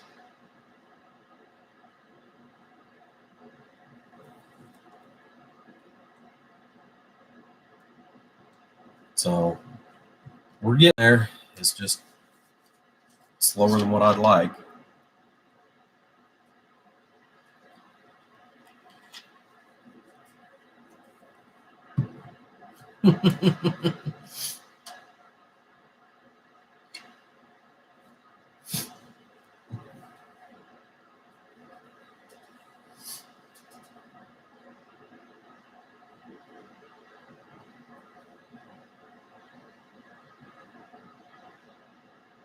That's for you, Charles.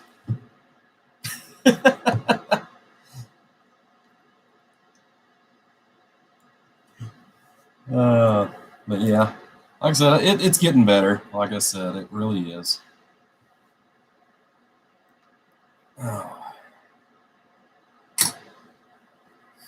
But like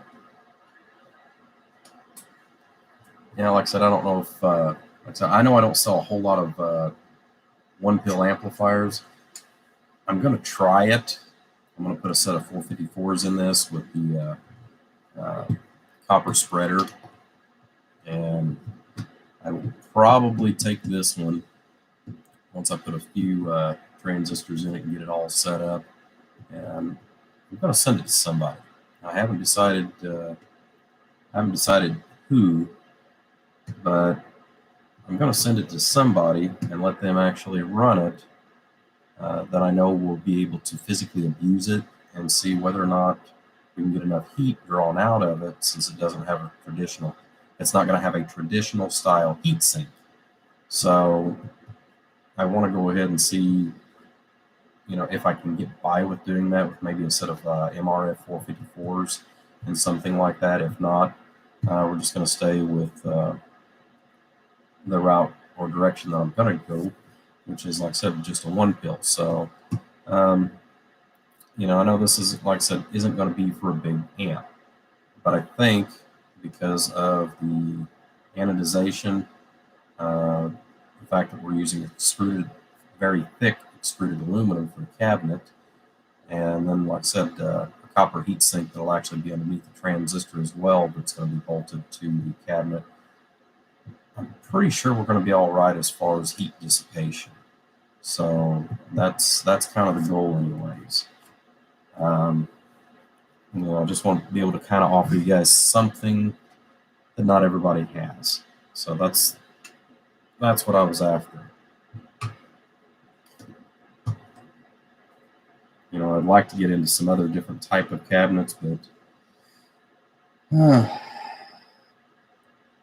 that requires an enormous amount of cash to get into, especially if you got to buy 30, 40, 50 cabinets at a time of one style to get a realistic price.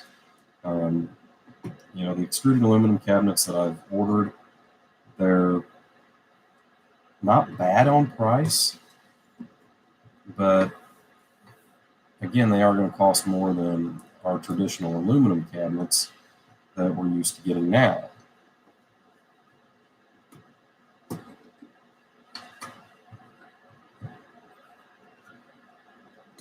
Let's start that one. Let's see.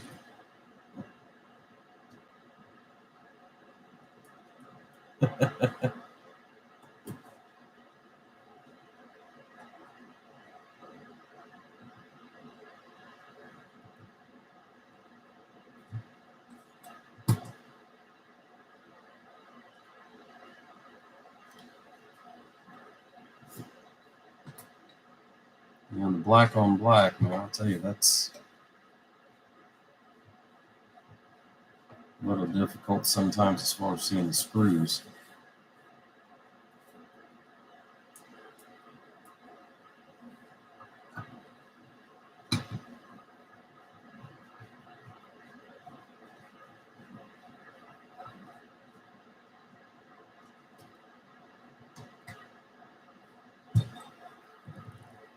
So what's your guys' thoughts on a cabinet like this from a one pill?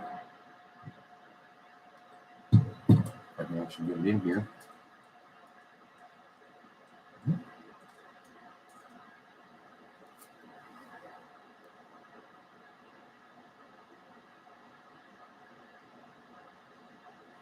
Yeah, actually you can, Charles. You can't put your foot right directly in smack dab in the middle of them, but the outer walls and stuff, yes, actually you can. They are incredibly thick.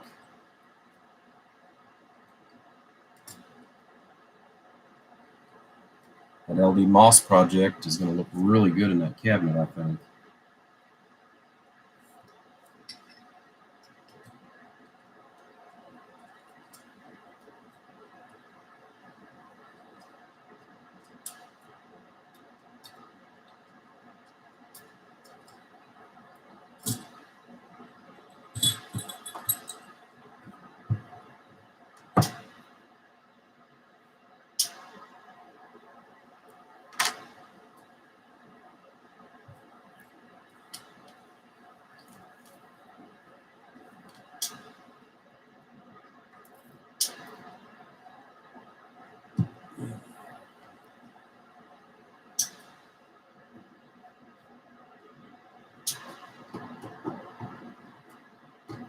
Alrighty, let's go ahead and check. See where we're at here on this one. I think I've given that load pallet. I think I've given it a hell of a workout already tonight.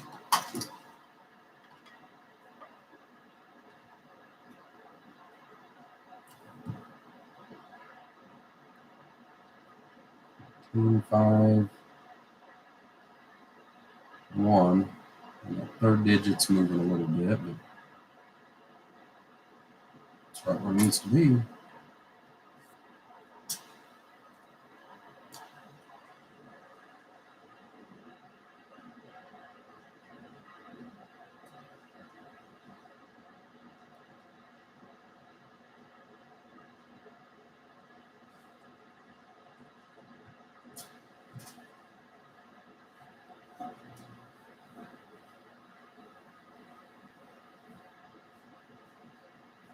Your new driver?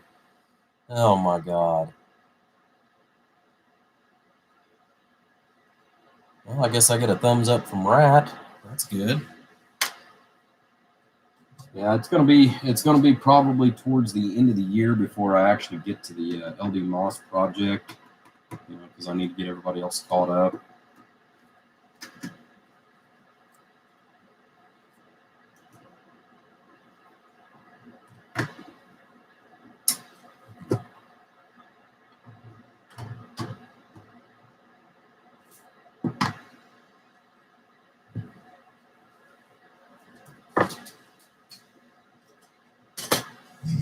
That's kind of my big thing right now, is just I want to get everybody caught up first.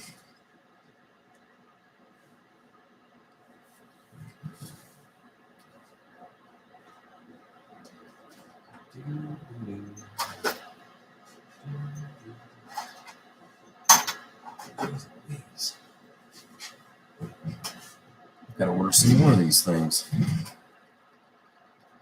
I order about 15 or 20 at a time, and it just seems like they disappear.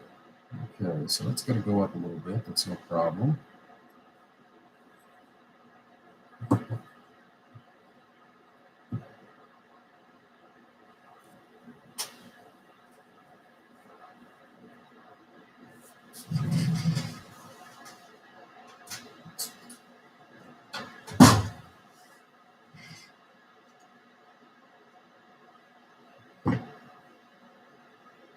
Okay, where do I lay my tape at?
Let's see if a blind man can draw a straight line here.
Yeah, prices have went up on all kinds of different things here lately. Which I mean, I've bought a lot of stock. It's been forever and a day because for the most part, I've always bought maybe 25 or 30 transistors at a time.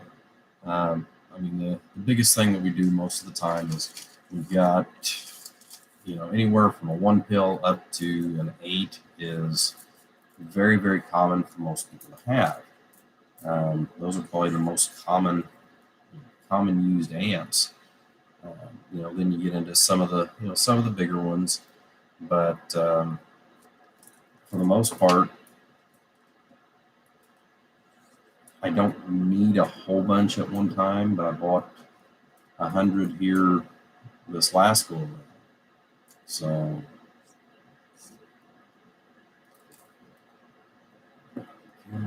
those out. I know that knob won't fit because it's going to be modified for this shaft, which is what I had already anticipated when I got those.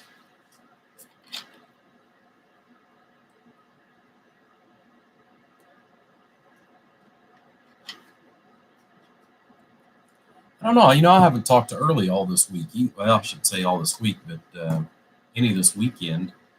Once in a while, he'll send me a message or something like that, but I haven't heard from him much.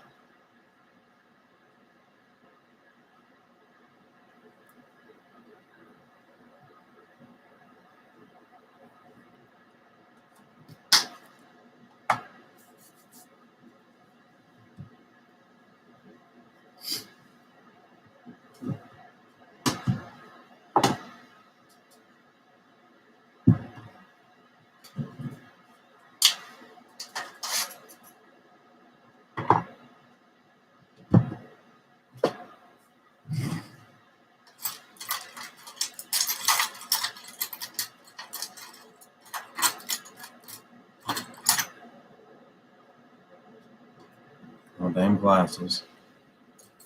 I need glasses just to find my damn glasses before long.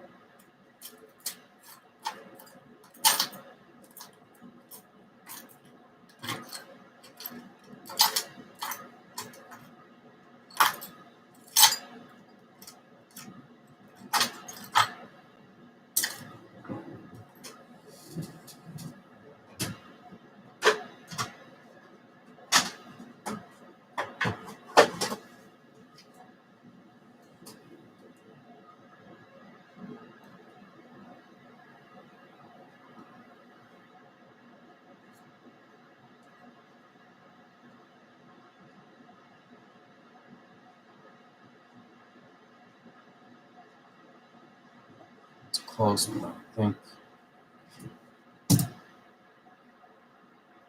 Oh, well, let's try.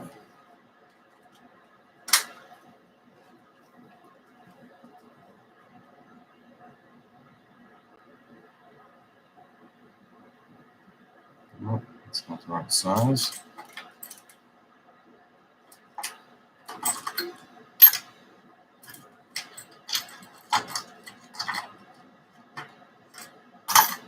This probably is.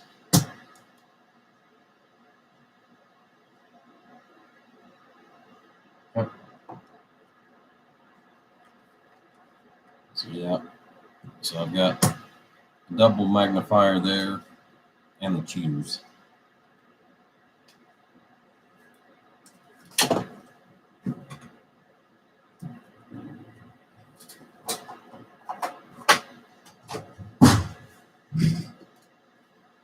This is why, like I said, you're probably gonna see me jump around from project to project quite a bit here over the next month or two. Like I say, because I'll work on as much of each project as I can based on what I can see. I do have that one 1x4. I'm actually gonna go ahead and figure out the total on it tomorrow. Like I said, and try to give the customer a call on it, and then go from there.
Okay.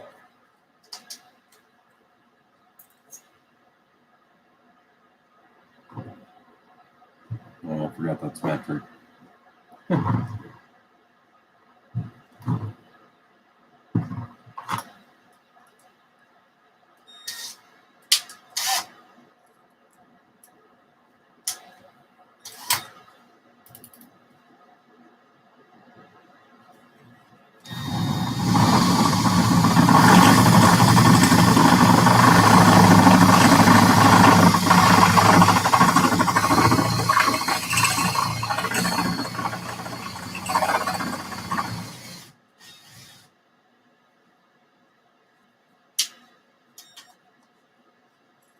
I'll tell you, Charles, it sure don't take long with those bits.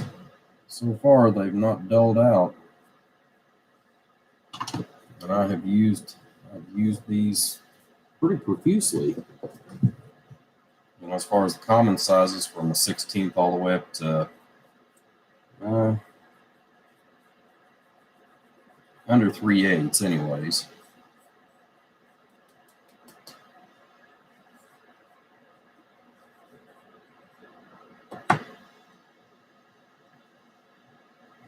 This here dumped.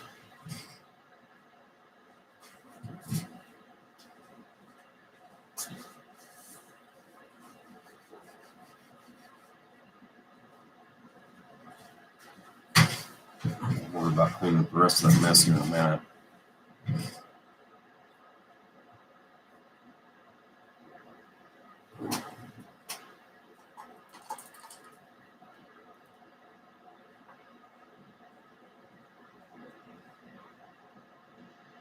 Put a dot on it, that way I know that this is my 5mm. It's so simple a blind man can do it.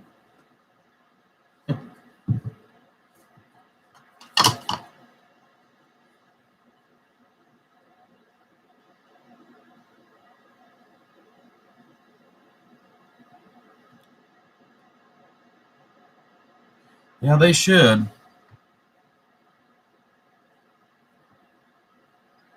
Can't remember what size though that is.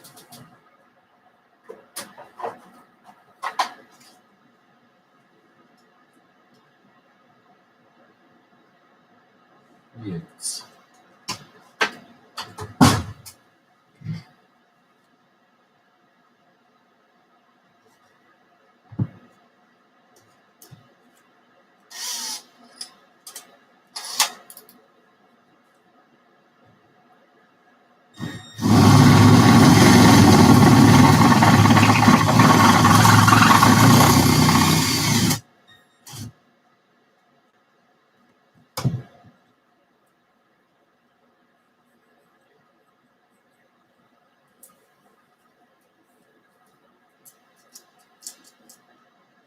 I'm just curious to see what the face will look like. That's the only reason why we're doing this right here, guys.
Yeah, I was using that great big brown mat as far as to be able to catch miscellaneous and what have you.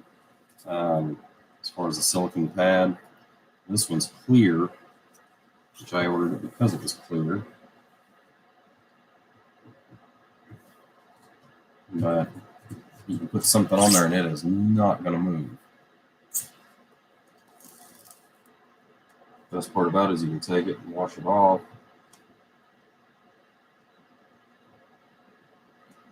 And get right back to it. Okay, let's find.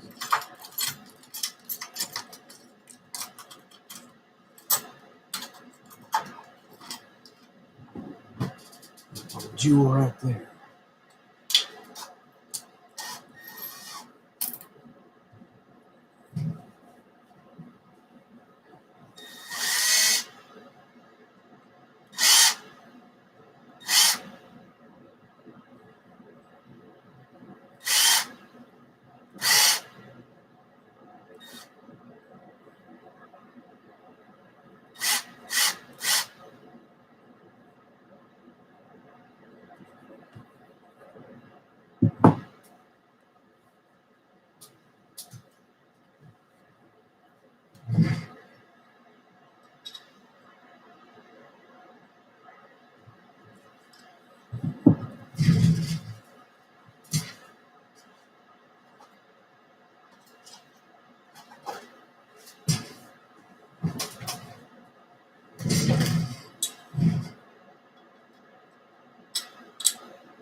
Switch and we're going to get an LED.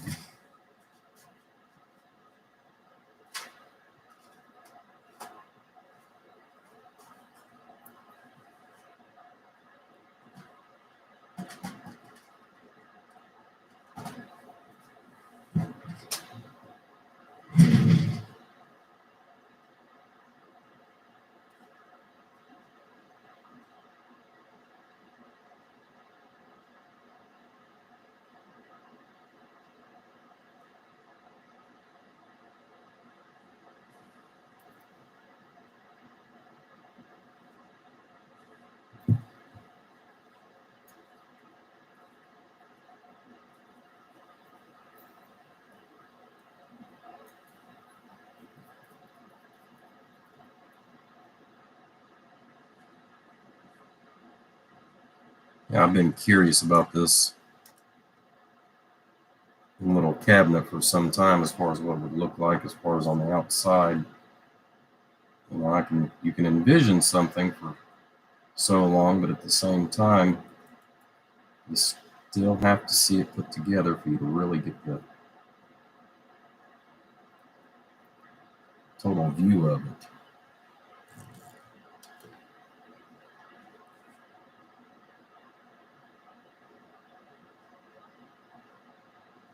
By the way, I want to say thank you, Charles, for picking up and helping as far as in the group.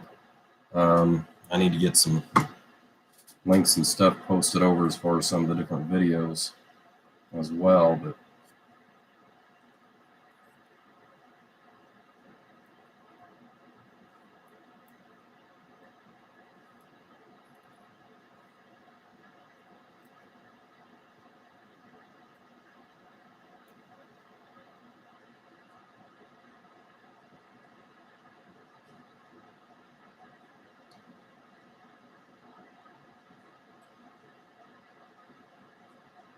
okay.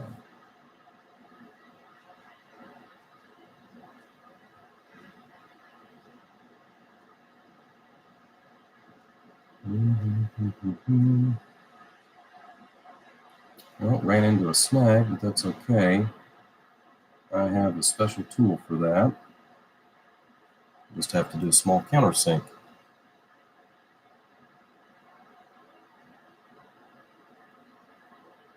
Well, I'm definitely glad because, like I said, it's been a while.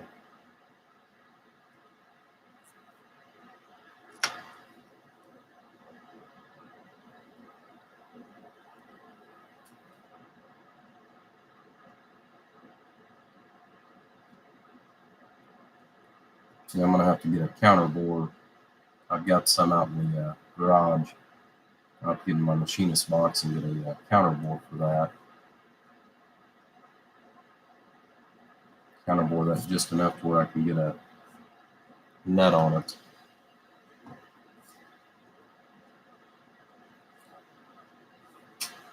I mean, look how thick that face is.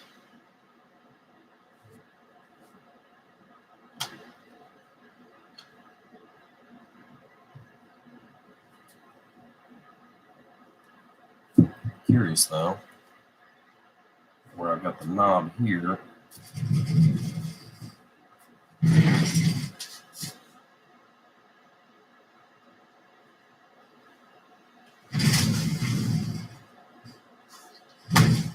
I think these are probably going to be too small. Yep, I know they are.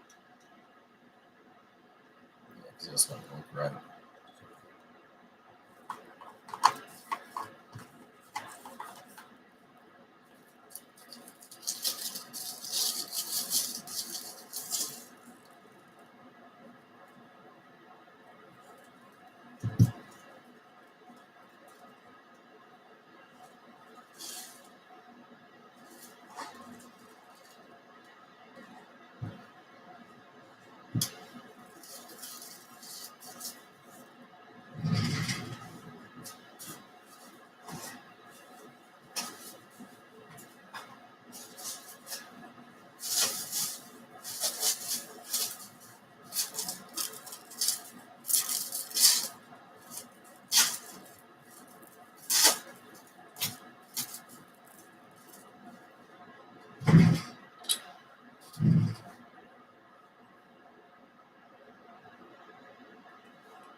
That don't look too bad.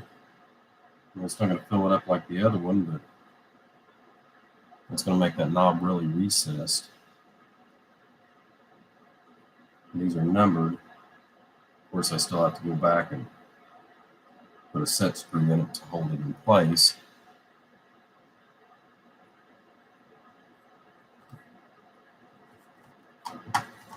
Then we've got the traditional one that everybody sees. Yay.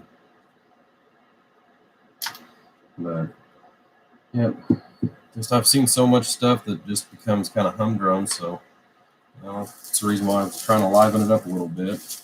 I said, hopefully you guys maybe like some of the new things that I've thought up and put into practice.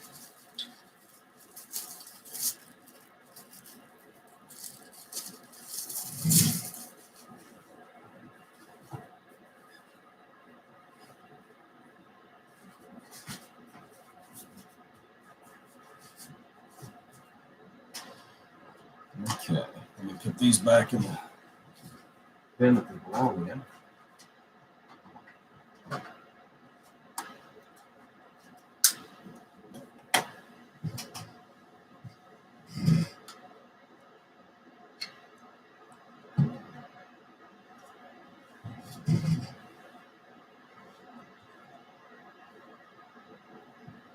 I think I'm going to go with a different style holder. And I drilled this out to exactly the right size for the LED. I'd really rather have that LED come out all the way flush. Again, I could go ahead and do a back set and step it out to where it would go ahead and move it out to flush. That's another possibility. And these are some of the things that until you actually have one physically in your hand, well, it's something that you don't know until you get in it, get into it. So,